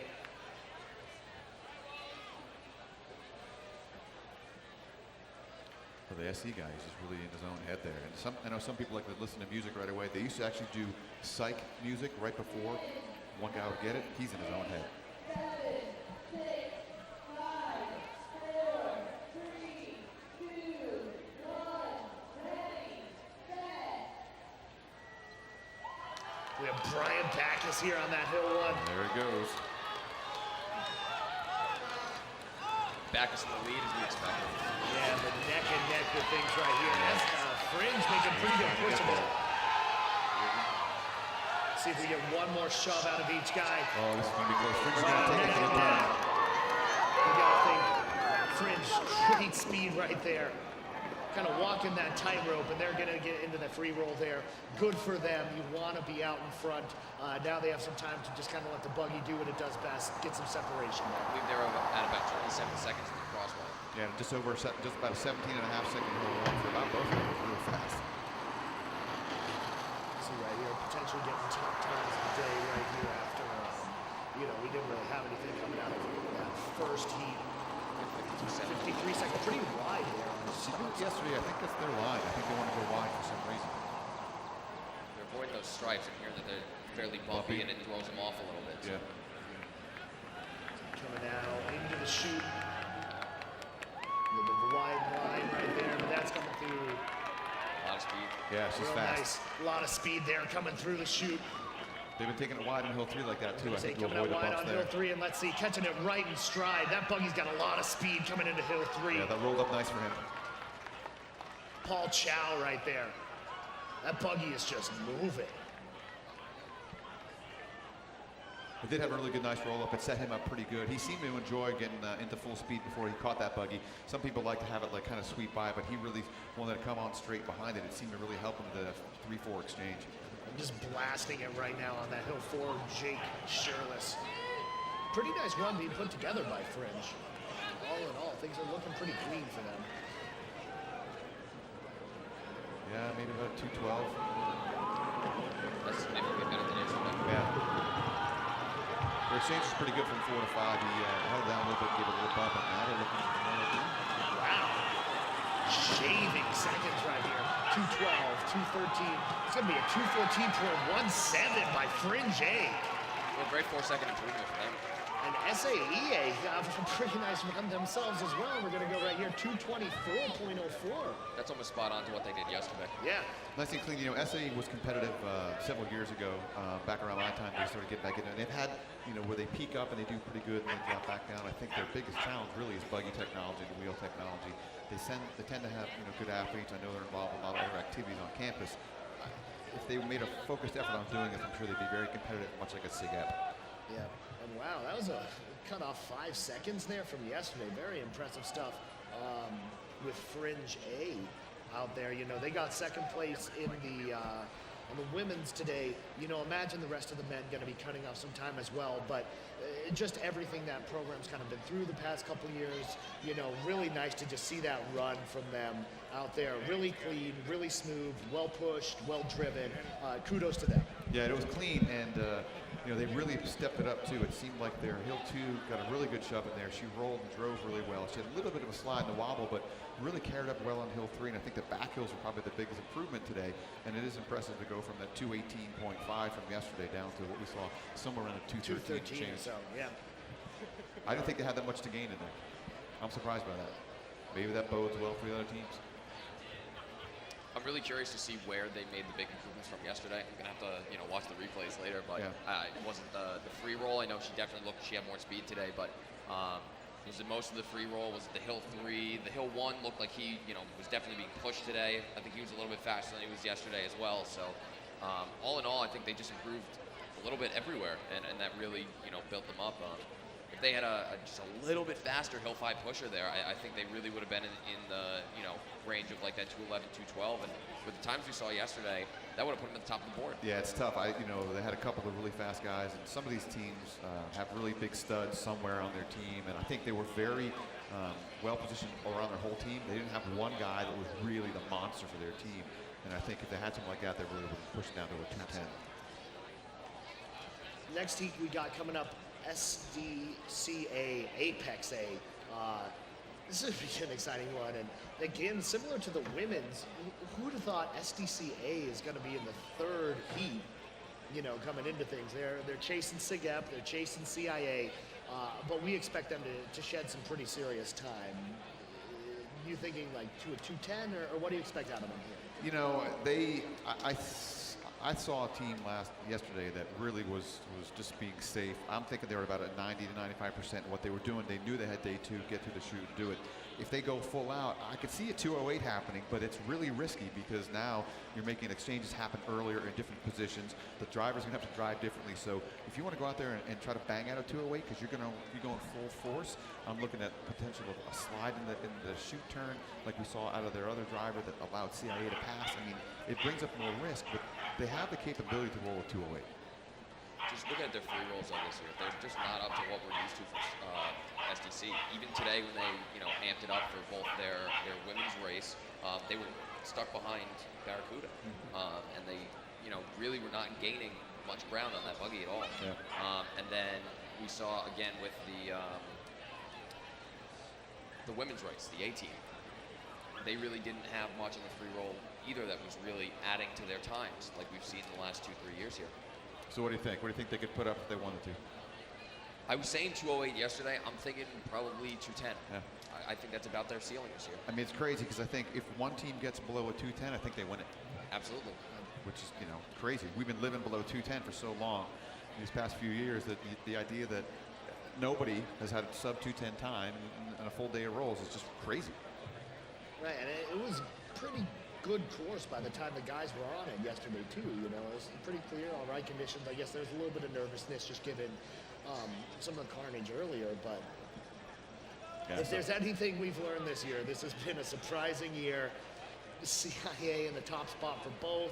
They fulfill on the promise. They win on women's side. In an all right spot to do it here with the men. So it's going to be interesting. Let's go ahead and introduce the rosters real quick, and then we can talk a little bit about Apex. So we have Apex A going to be in lane 2. On hill 1, they have Alex Kirkman. Hill 2, Roberto Jamie. Hill 3, Ian Rosado.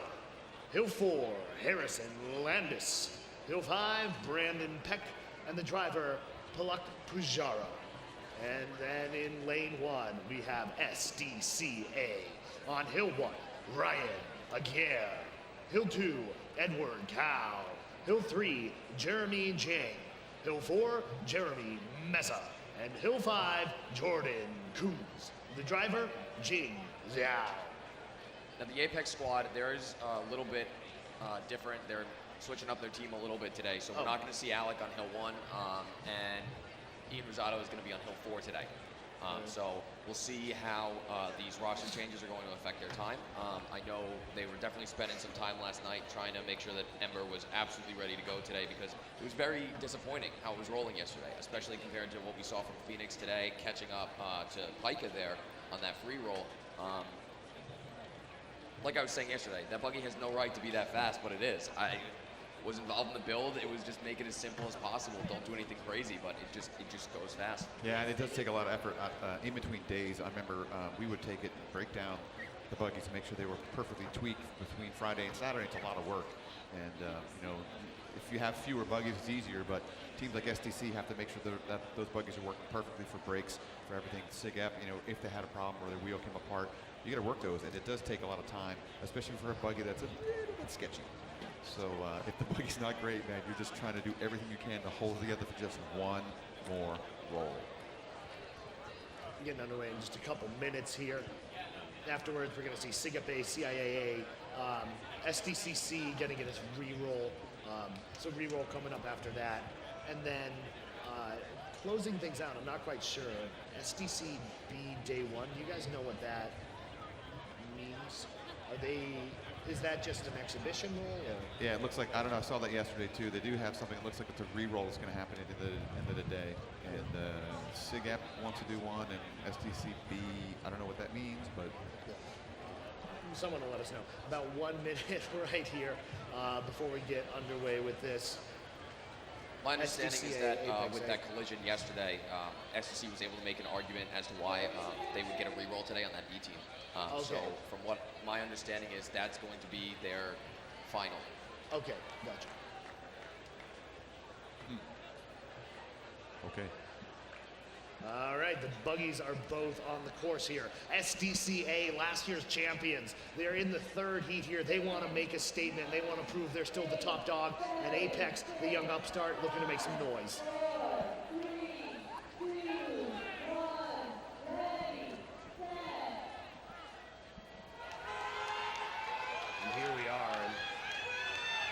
whoever subbed in for Apex, pretty big guy there on Hill 1, keeping it neck and neck with SDC. SDC starting to just separate a tiny bit there.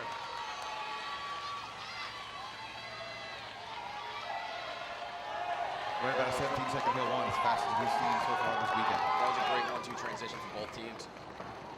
And SDC clear out in front. 6 and a 27.5 for Apex there. That SDC Hill 2 pusher almost walked right in front of the Apex Buggy. He started to go left and then went right. Having walked in front of a buggy and getting knocked over before, I can tell you that is not a fun experience. Not It the place to hurts, be. ladies and gentlemen.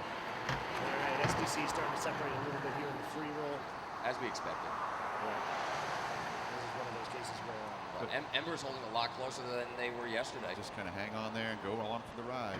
53-second stop sign and then about a 55 for Apex. So pretty solid numbers for both. I had Fringe at 52 though, so we're Yeah, already there. a little behind Fringe. They're behind. Here we go into the shoot. SDC had some issues with that earlier, but they're 18. Able to make it through pretty clean right there. That's one of the best lines I've seen them take all weekend. That's a nice line right there. There's Ember through the chute. A lot of people. Let's see that pickup right there. Not a ton of speed into the Hill That's 3. a pretty good roll up. I'll take that every day. A really nice transition though with the Hill 3 grabbing it. Yep. He caught that in stride pretty good. He seemed like he knew exactly where it was going to be. This is just the thing, having an A team out there. These guys are, fairly experienced. And the Hill 3 had a great timing on that shove to Hill 4. It seemed like a really clean transition from 3 to 4. Big shove right there, and SDCA looking to be putting together a pretty good run right here. Jordan Coons, They're he going is right about fast. a 212. He is flying right there on that Hill 5. Trying to shave some time there. That would have been a record time right there. Let's see, we're losing the timing right there on the clock, but we have our own timer right here. Going across, wow, diving to grab the push bar. That was about a 211. Did he have that? Right about a 212. I think it's 212 and change. Oh, no. Oh, I thought he was getting away from I him. did too. And that's about a 220 220. right there for Apex. So looking like SDC should be taking the top spot right I there. want to see a replay though. I really did not get a good chance to see, did he have that push bar? It was about a 212.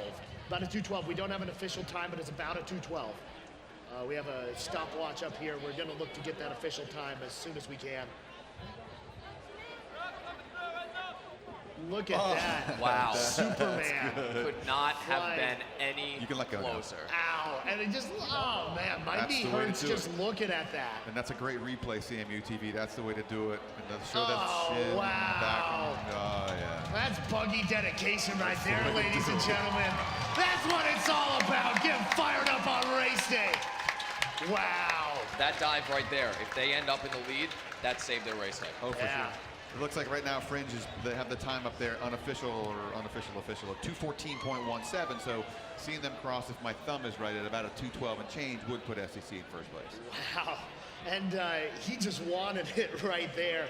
That's, I don't know if you necessarily think it's happening so fast. Well, I don't. The Hill 5 guys, they don't think. They know they have to do it. They don't think about how much knee they're going to shred, and they don't care. They know that the whole team is on their back at that moment, and they go ahead and do that. I've seen guys dive. There's one great one where the fringe pusher is pretty much horizontal trying to catch that.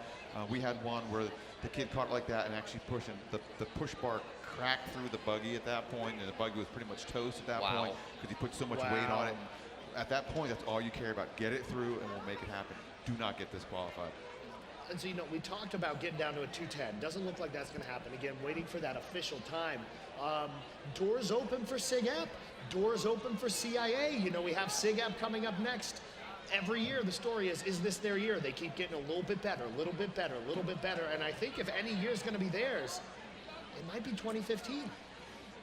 Yeah, SDC, if they came in and they shaved a second off maybe from their 213 yesterday, can SIGEP do 2 or 3 CIA? I mean, I agree it's wide open. I mean, right now I'm calling it that CIAs or SIGEPs to take.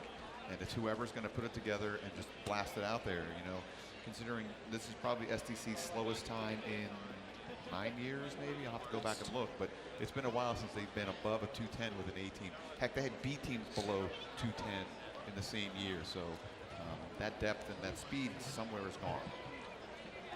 And like we been speculating the last couple of weeks, their push depth is decimating compared to where it's been the last 5, 6 years. Maybe it's like independent groups like Apex stealing them or something. I mean, we're doing pretty good for ourselves, right?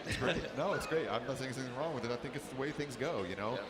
These groups, they try to make these things enticing. It's a lot of work. It's hard for organizations to keep relevant in this sport for so long because, you know, you eventually lose and you get complacent and people stop, they lose interest.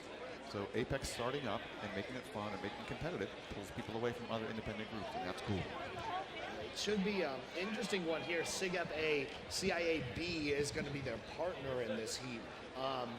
You don't think SIGEP's going to really have trouble being the first one over, but you know, you wonder if that B team's going extra hard, just trying to get in their heads or something, help out their A team. It's interesting, you know, CIA was 7 seconds slower than SIGEP yesterday, but SIGEP just wrecked their other buggy to the bales. So I don't know what's going through their head, if they're concerned about completing the course or not. Maybe CIA is really pumped up. Maybe the CIA B team is so hyped up because their women just won, you know, sweepstakes for the first time in a long time. Maybe they're going to come up and really challenge them. Who knows? Now, surprisingly, that crash earlier, that could actually be a blessing in disguise for SIGEP, and here's why. Now they're going to look at Kraken, everything, every little piece of it, and they're going to make sure that buggy is not going to fail like we saw with Barracuda. Yeah. And if that gets them through the chute, that check over of that buggy, and gets them through the chute and gets them into that top time, that could be the race. Yeah. It's going to be really key. They got a great backhill squad. You know, we saw that yesterday. Not the fastest on the front end, but on the back end, they do have a lot of speed. So the more momentum they can get into that, continue that through, I think that's probably where the race is how much did their front hill step up. Absolutely. Yeah, I mean, SIGEP, again, to beat it, CIAs are so solid that SIGEP really has to be solid and fast. I mean, they really, that's tough because it's hard to get them both in there. I don't think SDC, they didn't kill it. And so SIGEP, if they go out there and they kill it and they leave it all out there, it's going to happen. The effort that the Hill 5 gave for SDC is what every person on SIGEP is going to have to do in order to win. And you think you'll see it. They want it bad, you know, seeing these guys. They put in so much work.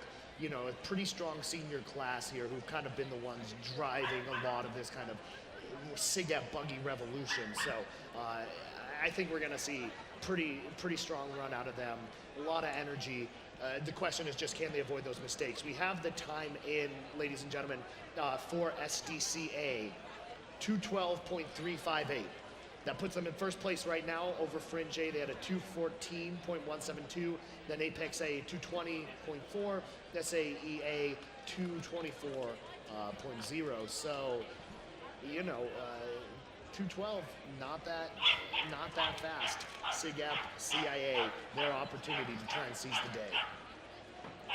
Let's go ahead and get these rosters out of the way right here, and then we'll go ahead and talk a little bit more about this race. Again, the second to last of the scheduled heats, then we'll have a re-roll with SDCC, and then an exhibition later on. But first, let's go ahead and introduce in lane 2, CIAB. On hill 1, we have Daniel Tabrizi. Hill 2, Guo Chen. Hill 3, Luis Hernandez. Hill 4, Philip Garrison. And Hill 5, Knut Haraldson. And in lane 1, SIGEP A. On hill 1, Shay Seeley. Hill 2, Zach Anderson. Hill 3, the Turkish Terror, Alp Airbud. Hill 4, Anthony Corletti. And Hill 5, Xavier Contreras. Their driver, Shushma Narayan. Yeah, at least 2 re-rolls. I would expect a re-roll. If I was STC, I would ask for one who went behind SIGEP and say, oh my God, I was scared because of the buggy there. Great idea. Do it, roll again, and then I'm not sure who else might be looking for a re-roll. We'll take a look when we get it updated here. Definitely SDCC. We'll take a look, see who else we get there. Yeah. Just under 2 minutes here until we get underway with this one. Ton of pressure on this SIGEP squad. You know, CIAB, given the other standings, they were kind of part of that second log jam around at 220. If they get a sub 220, you know, they can look themselves at, you know, a 5th place or so. Yeah, looking at that trophy right now, is it something big? All these teams can vie for that. Any B team is up for a chance. I don't think SAE is going to sneak in there with a 224, but they really showed themselves to be good competitors.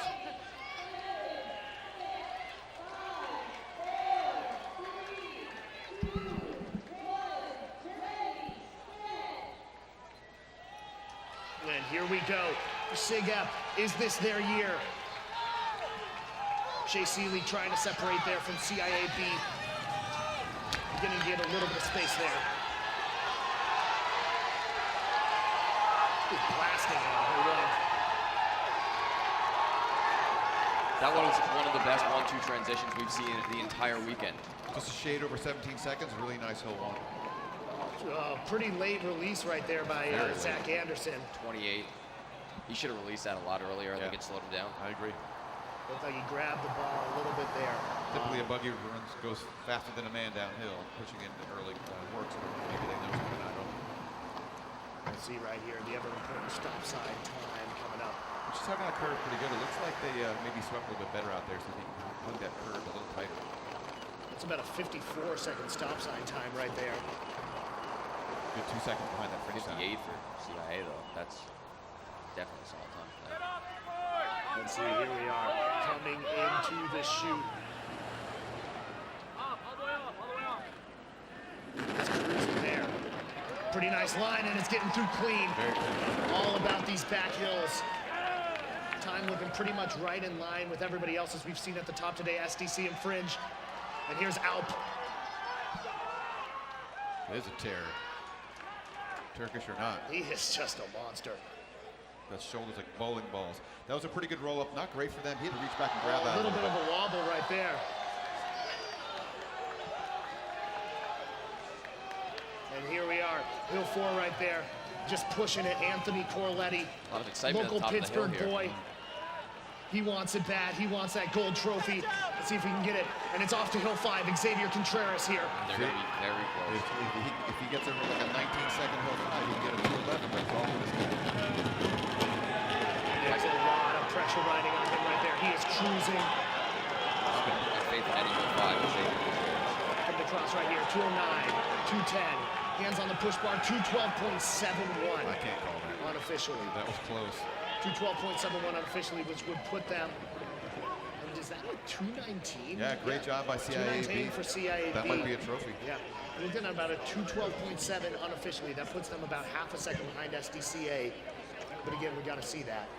And you know, a little bit of sloppiness in that race for SIGEP though. Oh, there was the excitement. The big screen went down up here at the top of the hill. Wow. You come up here, watch with us. I'm kidding. I don't have. You don't want to sit next to me. Hey, if you missed it, actually, at the time of the yell, what we saw was at the 3 to 4 transition, the Turkish Terrier gave a little bit of a lateral move on that tail. Wobble, yeah. And, you know, the buggies that are reverse trikes like that aren't as good for the pushers because there's a little more instability with that one wheel versus when there's 2. So you see a little bit of things like that. They shave a little bit of time, but I think they really didn't take advantage of the front side. You know, with that 54-second stop sign time and the front hills, it just wasn't. Right. I mean, amazing. that was the question, right? Is how does their front side go? And a couple moments of sloppiness, you know, looking again for that final time. But you know, if they're at 212.7, has them behind SDC, and it puts a lot of pressure on CIA.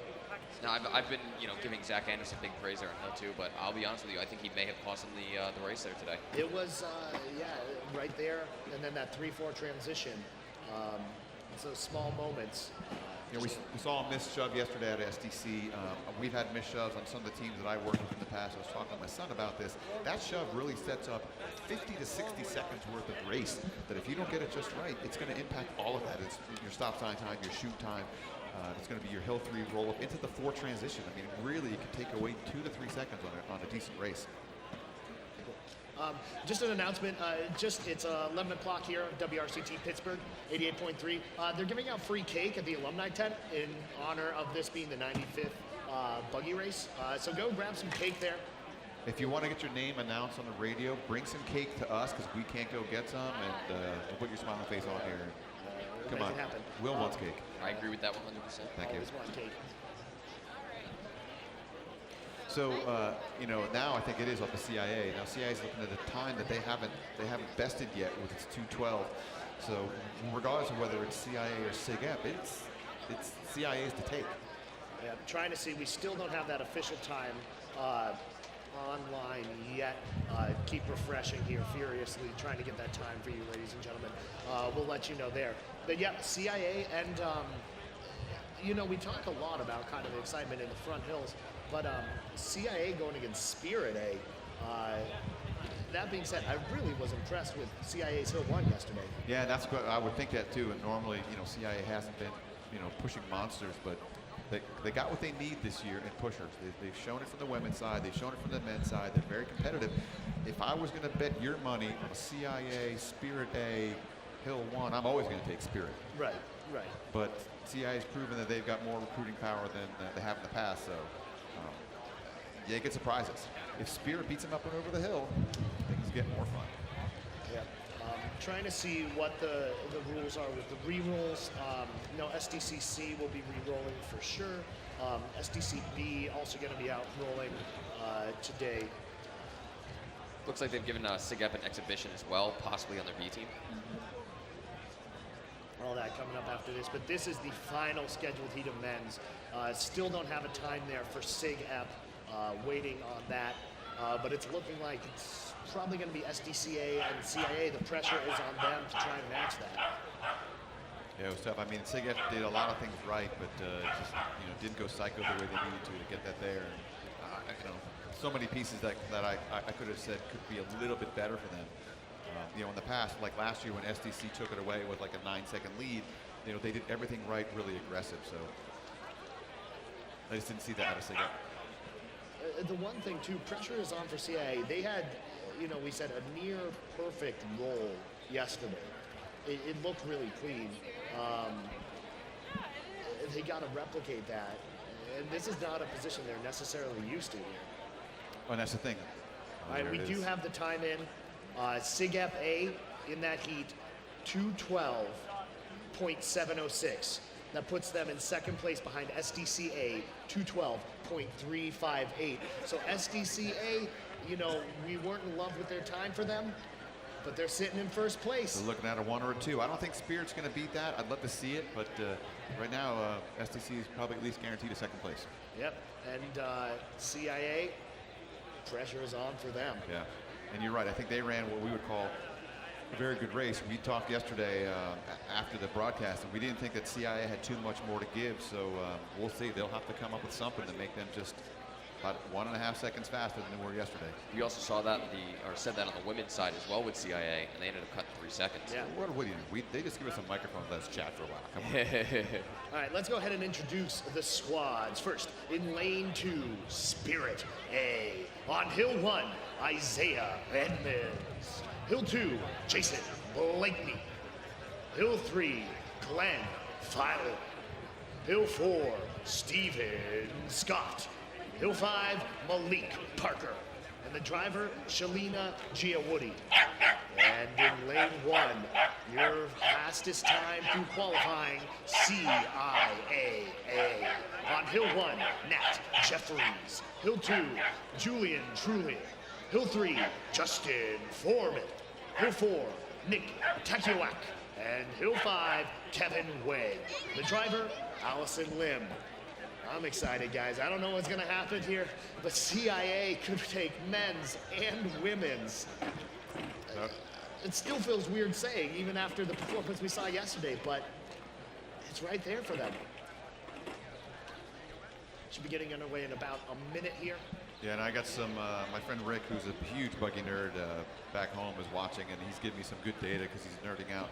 Fringe improved 2 seconds on their free roll from yesterday, and a 2-second hill, 2 second on hill 2, on hill 3 with a better roll up. SDC free roll is 1 second faster than yesterday. SIG-EP is a little bit faster and on hill 5, and he agrees that holding the Buggy on that shove is not the right thing to do. They didn't get into the free roll until 28 and a half. Yeah. And they were still up there at a 212. If you look at SDC and Fringe, both of them were in the low 27s. So that's a second and a half that they gave up right there. Right there. We got about less than a minute here, 30 seconds right now, trying to get eyes there at the bottom of hill 1. CIA, they did it on the women's side. We'll find out if they can do it in the men's. Can't wait to Just see a few this. seconds here. That Spirit pusher is a monster. Both those guys. What are they getting pit football players that come I was out gonna here say, and push? these guys they can't You go to guys are Carnegie gross. Mellon. You, come on. I think Spirit's going to make it over the hill first.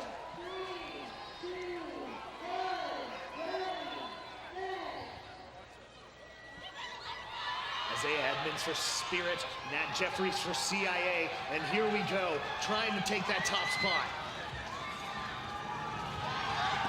Isaiah Edmonds is looking like the king of the hill this year. Yeah, it is flying. Making that transition pretty much the same time, but Spirit a bit of a lead, and CIA is going to go ahead and have to pass him in the free rolls, looking like Jason Blakeney sending off right there. Spirit's the king of the hill according to my film, but about 16.8 seconds. And let's see how CIA negotiates this free roll. You know, having to potentially pass, that can take some seconds away right there just with that negotiation that they're doing. Spirit's rolling better than I thought they would, and they're keeping that out there pretty good. Oh yeah, there's no Jumbotron. Looks like we still don't have a Jumbotron right now. Here it neck comes. and neck right here. CIA is making the pass here at 48 seconds, trying to go outside, but Spirit holding that line. And the stop sign time for both teams about a 53 seconds. CIA going wide into the chute. This is going to be tight, ladies and gentlemen. Coming into the chute flags, and CIAA maybe a half a buggy length behind them Still as they're fighting to coming get out there. here. Still can't quite try make that passing the pass. inside. They're going to try the inside pass in the chute. Again, They're both here we turning go. there. And CIA is inside. They pass in the chute. Spirit both are making it through clean though. CIAA coming out a little bit of ahead. They put a 4 buggy length lead, and it's going into the hill 3 right here. Big pickup right there by CIAA, building their lead up. A minute 27 seconds right now on the hill 3. Huge roll up for them too. They really outrolled Spirit in that roll up, which they've been doing all spring free rolls. A great pickup by the hill 3. He better get out of the way. And man, that driver is just amazing. Hill 3 to 4 transition, and Spirit is going to have a really competitive time as well. CIAA here, though, Really looking to open. beat that 212, and this is just where you can see the quality of their pushers has improved so much. Looking really good right here, and that's a 152 transition to Hill 5. This is going to be really close. I think Kevin they're going to go Wang to 11. I think just they may win. blasting right here. Their roll up was so good. That pass by that driver was amazing. She was right next to that Spirit buggy. Saw the whole drive. We're trying to get eyes on the front right here, and this is going to be close. 210, 211, 212. Hand on the push bar, 212.97. That's going to put them in third. That's Spirit looking missed, like they're going Spirit third. missed the push bar. Spirit missed the push bar there, which is too bad. They were looking at 217. Excuse me. That's looking like CIA didn't get it. That's looking like SDC somehow is going to be the champions this year. You know, we thought everybody had an opportunity. Just Yeah. couldn't step up. Congratulations to SDC. You know, they did just enough. We can't call it yet. Can't call it yet. Here's why. I think both of those teams are going to ask for a reroll. Spirit and because of how close it was in the shoot. Because I think CIA is going to make the statement that they were held back by Spirit's buggy and that they want to re-roll in a heat, that they're going to be out in the lead. And I think Spirit's going to say that CIA got in their way in the shoot turn. I think both of them are going to ask for a re-roll after this. It's too bad the Spirit pusher missed. Yeah, you know All what? right, Do me a so favor. hold your horses, ladies and gentlemen. But as of now, congratulations to SDCA. Oh man, you're jumping the gun a little bit. As of now, Throw that on the ground. we gotta wait. So we're gonna hold on here, see if we can get some Now, more what I want you to do- sweepstakes about Yeah, what I want you re-rolls, to do, though, who we're I gonna want see you to- there. I want you to put the table of the- I will not be creeping out on the limb that you're getting onto. Here's the, What you have in your hand is what we're connecting. the replay You're of gonna- that shoot turn, and I To don't the know. feet, I to the don't. truck. I don't think There you either go. team could make any kind of case that would say they'd get something. So, and- I hear what you're saying, but Spirit Girl never saw her until about there, and CIA was making an aggressive pass with no contact. The Spirit driver has the right of way until the CIA driver is completely in the front. So that Spirit driver gets carte blanche until the CIA driver is completely passed. So I would ask. There's no fault in asking, but I just highly doubt it would be granted. The only thing that might happen is the CIA pusher who walked right in front of the hill 3 for Spirit. Maybe Spirit gets there that they were interfered with. That could be a hard sell too. And want to thank Liz Vaughn bringing us some cake. Big time. You can get your free buggy cake as well. Just go over to the alumni tent. It's delicious. And so let's see. We'll hold off for a minute. As of now, SDCA has it. They'll put SIG up in second, CIA in third. But again, let's just wait till everything's official. We have the final times. We know about the re-rolls. Pretty exciting, pretty crazy stuff. You know, it's no one team, you know, looked great today. As good as the conditions were, you know, maybe the pressure was just a little high. Maybe that's, you know, part of the fact that we had so few rolls this winter, this spring. and they're putting CIAA at a 212.955. So again, pending any rerolls, SDCA repeats. 212.358. SIG-FA is a 212.706. And CIA took third, it looks like, with a 212.955. And if they don't grant a re-roll for Spirit there, Apex A moves into the 6th spot, taking their first trophy as a team. That's pretty impressive there, right? Because Spirit was not on that push bar there. So just to round things out, Way to fourth sneak that one place in there. is going to be Fringe A, 214.172. Pretty impressive them cutting all that time off. Then CIAB in 5th, 219, and Apex A with a 220. Interesting though to see that the only B team that might get a trophy is CIA, and I don't think anybody would have called that. We would have probably said that you would expect to see maybe Fringe B or an SDC B in there.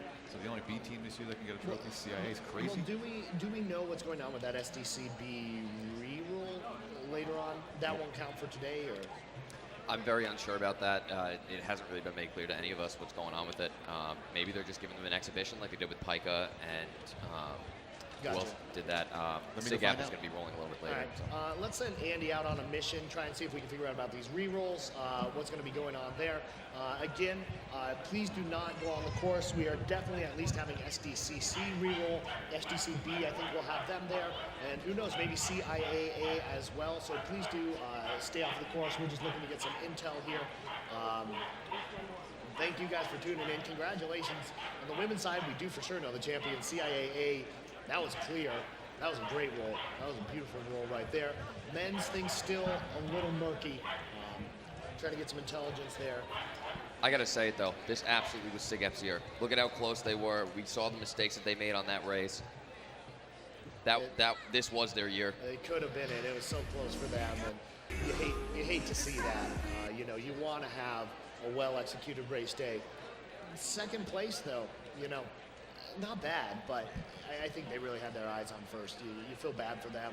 They've been stuck in second now for about the last, what, 3 or 4 years? Yeah, it's been a while there, and you know, this is very much on the men's side turning into sort of a year of what ifs. You know, Pika looked great yesterday. You know, hand on the push bar. You know, what if they did that? Could have been right at the top today. You know, we saw him put up a 212, I think, in the exhibition earlier this morning. And the 212 is the winning time this year. Yep. You know, if they're actually going full out, you know, competitive speed, could have been them. It's a bit of a what if. You know, CIA, if they don't get that re-roll, you know, what could they have done to shave off those seconds? You know, they didn't really advance the way we thought they might have today. Another what if. SDCA, they got it. You know, they did what they needed to do. Taking nothing away from them. They are, as we see right now, the champs. Again, trying to make sure no re-rolls there. Obviously, huge decision to be made potentially for Elon, who's done a great job this year as sweepstakes chair. And I want to thank the whole sweepstakes committee. We haven't given enough props to sweepstakes over this race day yet. John Deezer, Haley Dalzell, and Elon, they have done an absolutely unbelievable job. Normally in years past, you go on BAA, you'll see people making, you know, comments or complaints about how sweepstakes has been running it. This year it's been quiet. And any year that's a quiet year about sweepstakes means that they're doing their job. They've really pushed, especially since the accidents we've had last year, and even some we had earlier this year, new safety boundaries, new rules, just to ensure that all of these drivers are safe. And you can see it. There's not a single driver today that needed any sort of medical attention after any of their crashes. The safety in the sport over the last year has definitely improved. It's great to see. So, you know, congratulations to all of them. You know, all the chairmen out there. Really exciting race day, so we appreciate that. Again, it's a little bit more buggy to come. About 1 minute for this re-roll to start. Andy Bordick's running up here. I'm not sure how you can still run after that hill 2 you had in the exhibition. Yeah, the hamstring is gone now. What did you find? So SDC is running their B team. They got a re-roll granted from yesterday, so it's a competitive time for them. It's going to be a re-roll from yesterday. They get their one shot, and then they just said that Spirit is going to get a re-roll. But not CIA. Right. They're still considering what if they really should get the re-roll, but they're going to let them roll first and then make a determination. So you'll see Spirit roll again, and then they'll determine whether or not which time counts. The roll counts. Gotcha. All right. So it's about 30 seconds here until we see SDCC right now, right? Yeah, they get a re-roll from yesterday. All right, and that should be SDCC. No, this was a buggy with a wheel broke off earlier.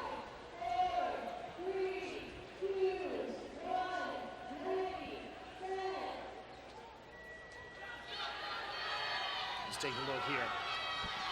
He's coming up the hill, and this is one, you know, can kind of shake up the bottom of those standings, maybe break through there. I don't expect SDCC to do too much to mess up the standings. I think they're going to slot in very closely behind SAE in that bottom spot. Yeah, that was about a 19, 18 second hold on. Coming in here. Early release right there on the hill 2 push, and looked like didn't get to the kind of second crosswalk there. I'm a fan of that though. Like I said, the buggy's going to go faster than a man can run, so get the thing in the roll and let it go. And, it's rolling now. And you have to wonder, you know, kind of what we were talking about there. So the CIA and Spirit, you know, why wouldn't you put like an SDCC against CIA as opposed to Spirit A? It's so tight on the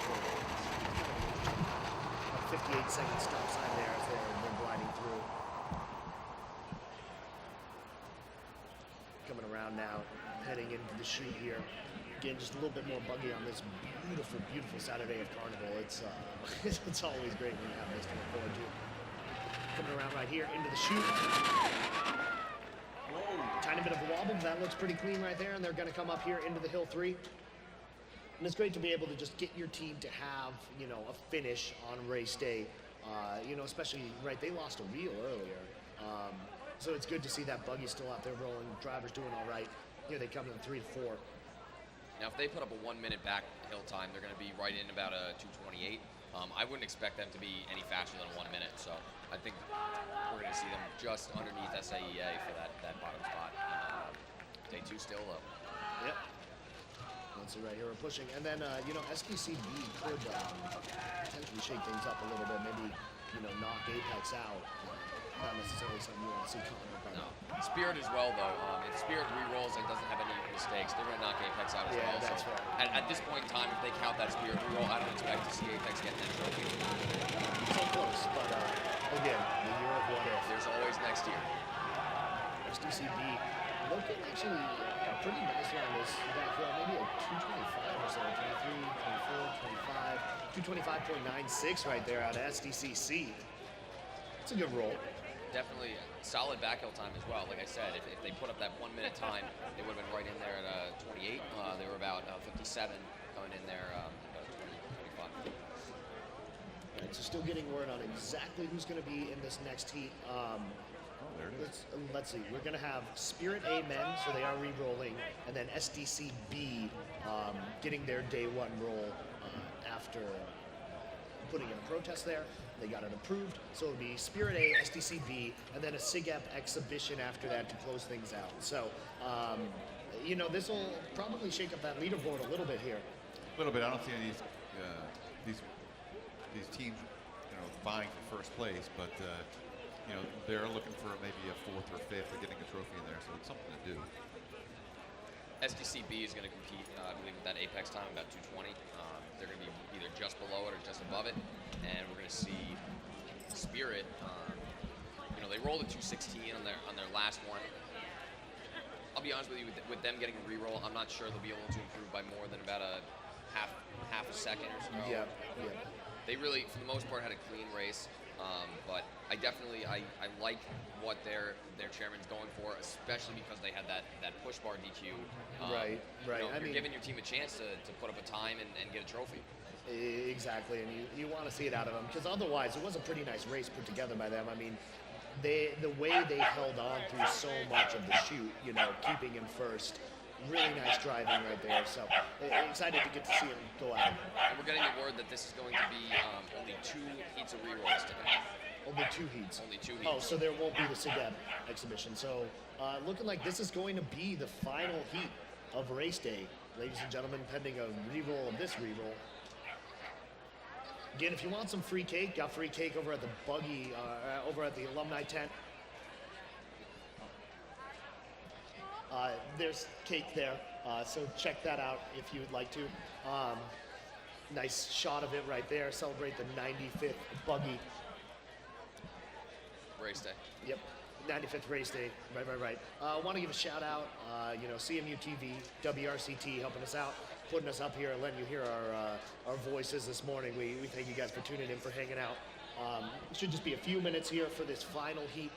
Then we'll be doing our sign off. Going to go out, enjoy this lovely day, this lovely carnival. Pretty incredible. We've actually had 2 days of racing. It's nice to see. I just can't believe it's over already. Yeah, it went fast. Where's all the time go? Getting old. 95th Buggy. Getting excited for Buggy 100. That's just 5 years away.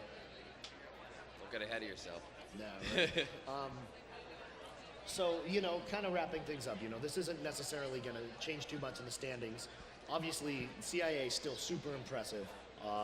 Even a 3rd place finish, that's pretty amazing. 1st place on the women's side, that's great. What are the other big stories of the day for you? Well, I just want to make a quick point on CIA. I think CIA is going to be a little bit disappointed that they didn't win on the men's side, though they should be unbelievably proud of themselves. The time they put up for that men's is faster than they've done in 20 years. They won on the women's side. They beat SDC. SDC has won the women's races, if you include the year that they were disqualified, I think like 7 or 8 years in a row. They have been the absolute dominant force. They went in there straight up, head-to-head, beat them. You can't make, any statements that SDC was slowed down by this, by that. They flat out beat them. But biggest storylines, definitely the fall of SDC. They're 8 seconds slower last year on their men's and their women's side, and their B and C teams just don't nearly have the depth they've had in the past. Their free rolls are down in speed as well. Yeah, I mean, at CIA, like I said, they used to were leaders in technology in Buggy for a while. Their best time ever was in 1986 when they rolled a 210, and you think, wow, 210. I think that was actually a 4-wheel Buggy too. Yeah, Black Magic, it weighed like 70 pounds. Right, and so they were able to put that up. So they're approaching what they had in the past, but I actually think they set a B team record for themselves. So, congratulations to them and their resurgence. I wouldn't be disappointed if I was them. I would be motivated to say, hey, next year they can sweep. And SDC, they do it again. It's almost, we're not even talking enough about it because it's almost just an assumption, right? SDC's great. They're great. And they managed to pull it out today. So kudos to them on the men's side. Nice race day from them. This is the hardest fought race that they've had really since Fringe had Bonsai rolling. They were beat, head-to-head when in 2011 with Fringe and Bonsai. Then the year after that, they went and they beat them. Fringe fell off a little bit in 2013, and then they really had no competition that year. They really didn't have any last year, but this year, it looks like they gave a little bit back. And really, this, I think, to me, is the most impressive win that they've had, because they actually had to fight through some adversity, where in previous years, things have kind of just gone their way. They go out there, they're in the lead on day one, they're setting course records, they're rolling the fastest buggies, they've got the fastest hill 1 times, and this year, I don't think had the fastest time on any one of the hills, and I don't think they had the fastest free roll time. But combine everything together, and they had the fastest time. Yeah. So they're still put it together. It's incredible how high of a bar they've set for themselves, where we can be talking about them like this, and they won. Yeah. Kudos to SDC. Just under 2 minutes here for the final heat of Race Day 2015. Again, Spirit A, SDC B, Day 1. Seeing where they can get to kind of shake up the leaderboard a little bit. Imagine in that later half, but both probably vying for a trophy. For sure, yeah, and that's what I'm saying. Like, I'm sure SDCB is looking at CIAB and saying, "Hey, we're not giving them our trophy." I'm sure SDCB wants to go out there and try to get a top 6 time and get a trophy. Well, it should be about a minute now. We got 1 minute. Buggies will be getting on the course soon. This final heat here of Race Day 2015. Wild year overall. Really exciting stuff. And hot. I mean, it probably feels like it's 80 degrees out there. Yeah, well, I mean, you were running this morning, and I'm still in shorts. I was gonna say, yeah, I think you're still out of breath. That's just because I'm old. But it's a good pushing day, I would expect it really to go a little bit faster, but the course is pretty bad. All right, we got 30 seconds here. What's the last shirt? KDR. KD Mo. There we go. All right. Looks like SDCB going to be there in lane 1. Is that SDC? Yeah. Yep. So I guess Spirit A is not getting a reroll. Maybe they're going by themselves. We'll see. 3, 2, 1, ready, set. And here goes SDCB.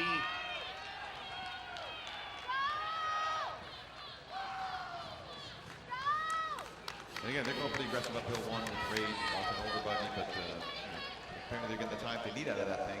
And these guys are going for a trophy. Yeah, it's a pretty nice hill 1 right there. Maybe a little bit of an early transition, but He got caught a little flat on the start there. I think he gave back about a second. I was going to say about 18, high 18 seconds. Good early shove. A little before the girl got straight with the Buggy, but she's going to deliver free roll pretty good. I do love the way their buggies roll. I don't know. There's just something so smooth about the way they go for the free roll. This Buggy actually, if you look, has the flat pan bottom. All the newer ones have the little tapered round and shape. This is kind of the older one. They're still rolling because it must perform well for it stiff, but the newer ones I think have a better leg performance balance. About a 56-second, 57-second stop sign time. So, you know, put some maybe in the bottom of kind of trophy world. Now this is going to be interesting. We have not seen Elizabeth G make it through the shoot without incident this race day yet. Interesting. And here we go. A little bit of wobble. Nice, puts it on early. Pull it kind of Hold tight it. with the bails there, then going a little wide. But it looks like she's going to be able to make it through there. That's great. Coming through up into the hill 3.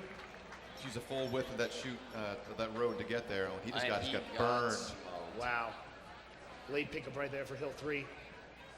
You know, like a NASCAR race, you see him go from the outside of the road into the tight part of the curve and using the outside again. It's a little tough down there because the road is crowned just on the downside, but she was able to keep that and kept the speed. I don't think the hill 3 pusher is ready for that. Is he coming up here now? Hill 4. Clean skating for him. Gets the speed. Transition right here. About 2 minutes, 157 right there from the 4 to 5. They're going to be looking at 216, 217. Yeah, right, depending on how fast this guy. He is Buggy getting a little bit closing in right there. Yeah, he is. He's not taking any speed off. These guys happy to be here on race day, trying to see how they can shake up the leaderboard. We're at 216, 217. Hand on the bar right there. 219.47 right there for SDCC. Trying to get, SDCB. Trying to get confirmation whether or not we're going to have a roll with Spirit. Trying to take a look there. The 219 for them, that would place them Right in competition with CIAB. right in competition with CIB. I think they're just behind them. Spirit is waiting for confirmation here on Spirit. So I think that probably bumps Apex out. Just barely, Connor. Maybe next year. Absolutely. Disappointing, but you know what? For these guys, the fact that they were able to get Ember back and rolling again, get out here, put up competitive times both on the men's and the women's side, and the women's team, they only had, I think, 1 senior on that team. That team's coming back next year strong, and hopefully, a little bit more time honing that buggy, building a new one. They'll get a better role next year. With the buggy that's a little bit lighter than Phoenix, and it should help them out definitely on the women's side. Men's team, they got a little bit of recruiting to do there. A lot of them are seniors and graduating, but after putting up performances like this, it definitely helps your recruiting. Because you can go out and say to guys, hey, we were this close last year. Yep. If you come here and you can get the first trophy here and start building something that can, really progress forward. Yep. Just got word, Spirit A will be re-rolling. So we have one more heat coming right up here in just a few minutes. That'll close out race day. So they too have an opportunity to kind of shake up the leaderboard, maybe 4th or 5th? Yeah, I mean, they ran at 216.5, so I don't know that they're going to shave off, 2 seconds to compete with Fringe down there, but, they could probably improve on their time a little bit, lock in that 5th place, and, have a decent year, but, it's better to see more A teams out there, I guess. Yeah. So 2 teams will be rolling in this race. It will be Spirit A and waiting on confirmation who the second team is. It's good to see the independent groups come in there, but it's kind of sad that the only fraternity in there is Sig F, knowing there's 4 started. There's only 1 involved in the top 6, and, No Then you have Pika, our new favorites, SAE. no Sigma Nu. Yeah, I mean, they're looking strong. Like they have the most, they have the most ground to gain. SIGAP has been pretty solid for the past few years. I just don't think they haven't figured out the way to be number one yet. They're close. I mean, shoot, it's 0.3 of a second to change. When you were out walking around trying to get information on what the reroll schedule was looking like, me and Will were up here talking, this really was SIGAP's year. Yeah. I mean, half a second. Yeah, I mean, it's just too bad that a lot of these Greek organizations can't get it together enough to keep themselves on the leaderboard. Put that effort forward. It's a good event. Do it. I got word Spirit A will be re-rolling, official competitive re-roll, and the SIGAP exhibition will be happening, in fact, so they will be there in lane 2. Okay. Oh man, I get to make another shirt change. Here we go. There we go. You have a Spirit shirt? I do have a Spirit shirt underneath this, but I think I'm going to mix it up with something else. Wow. Let's see. All right, well, stay tuned, ladies and gentlemen, for that. One more heat here for Race Day. Congratulations, SDCA for the men, CIAA for the women. Great job by both.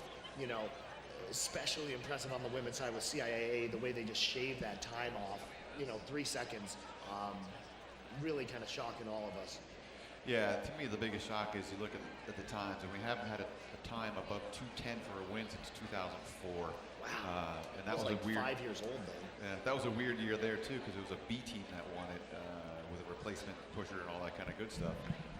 And the year prior was also a 2:10, but I mean, we had been under. There's only been about 4 or 5 years where something over a 2:10 is won.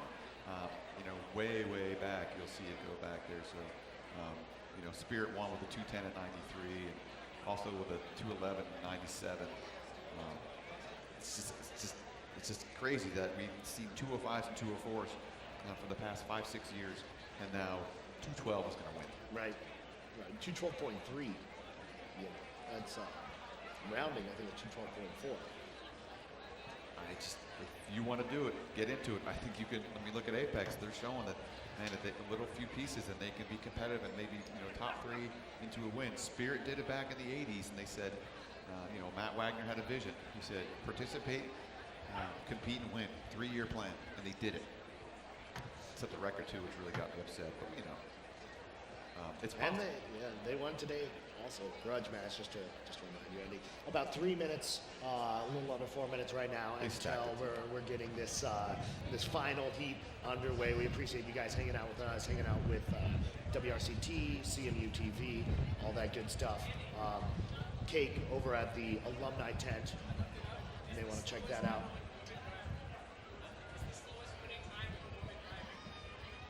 We just got a nugget here. I'm going to confirm this. He's probably right. Yeah, I think that's right. Would you want to share the fact with the fans out there, Andy? So this is the slowest winning time since we've gone to women drivers. The last winning time with a male driver that was over a 2:10 was Pika in 1980. Mark Buffalini was the driver, and but since we've been able to put women in buggies, they've gotten faster, and we haven't had 2:12 winning time. 2:12 type time since that. The slowest one was these 2:11s. Interesting point on that. CIA was one of the first teams to swap over to the women's driver, and I believe they were the first one to win with a woman driver. So for them to win Race Day this year, at least on the women's side with that, it's a little, fun fact. Yeah. Yeah, 2 minutes here before the start of this final heat. A lovely day outside here. Hope you all are enjoying your carnival. We sure are here. Again, Spirit A is going to be in lane 1. This is going to be a competitive roll, trying to maybe get into that 4th place spot if they can. And then SIGAP has some sort of exhibition out there, which I'm sure will be fun to watch, knowing them. SDCB had a 219.46 there. That puts them Behind CIAB. 0.05 seconds behind CIAB and just ahead of Apex by about About a second. Yep. So CIAB is going to get a trophy. Yeah, I think they'll be in there, which is nice that CIA stacks their top 6 with 2. And we'll see what Spirit can do here. Typically you can't roll twice in a short amount of time and get better. It's possible. It just doesn't usually happen that way. Yeah, they do have the clear course though. Clean sailing for them. Buggy out there on the course. Sigap there in that second lane. Spirit in lane 1.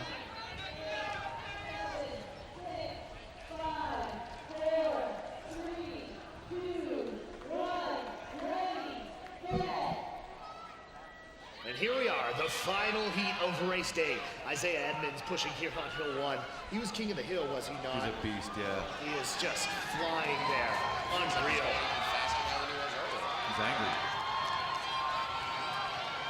And who knows, maybe there's a spirit miracle.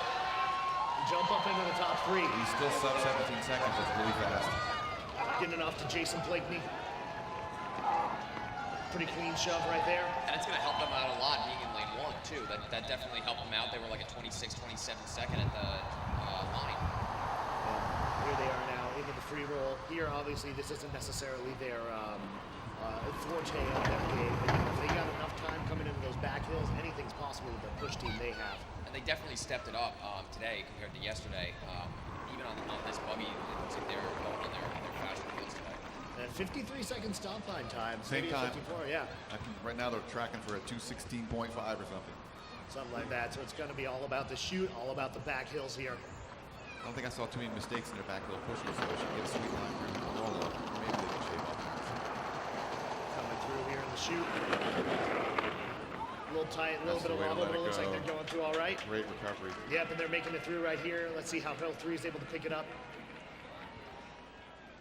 Takes it fairly deep there. Yeah, a little deeper than it had the first time, so I think she shaved a little speed off when she was kind of scrubbing down there. About a 56-second free roll for them, which is going to be, probably 3 or 4 seconds behind the top teams. What's their difference right now to being in the top? 3 to 4 seconds. Yeah, I mean, it's good to see though. Spirit's had so many issues over these past years with rollouts and issues with the shoot. It's good to see them really, being able to finish here, putting up what's looking to be a top 5 time here.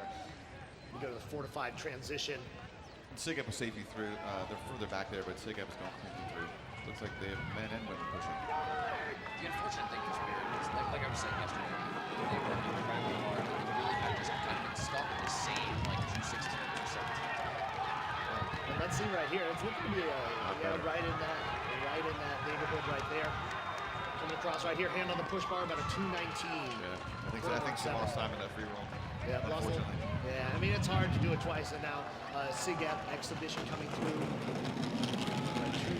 230 right now. Got a blaster right there. 237. They got lucky there. 240. Because they just eked out CIAB there. Oh, really? Only by about 0.3 of a difference between Spirit A and CIAB, so. Okay, I think that still puts CIAB in 6th. Yeah, CIAB is still in 6th, so they're still going to get a trophy. SDCB is going to fall just behind them, with Apex about a second behind them. Awesome. All right, ladies and gentlemen, we got to give big congratulations out. CIAA on the women's side, great job to them. On the men's side, SDCA. They won it there. We got to give a bunch of thank yous. WRCT, cmuTV, W3VC, Radio Club helping out, CMU EMS, everybody at Sweepstakes, everybody involved in student activities, Casey Palco. It's been a great time. We thank you guys so much for joining us. Gonna go ahead and sign off here. I am Will Weiner. Andy Bordick. Connor Hayes. We'll see you next year. Enjoy your carnival.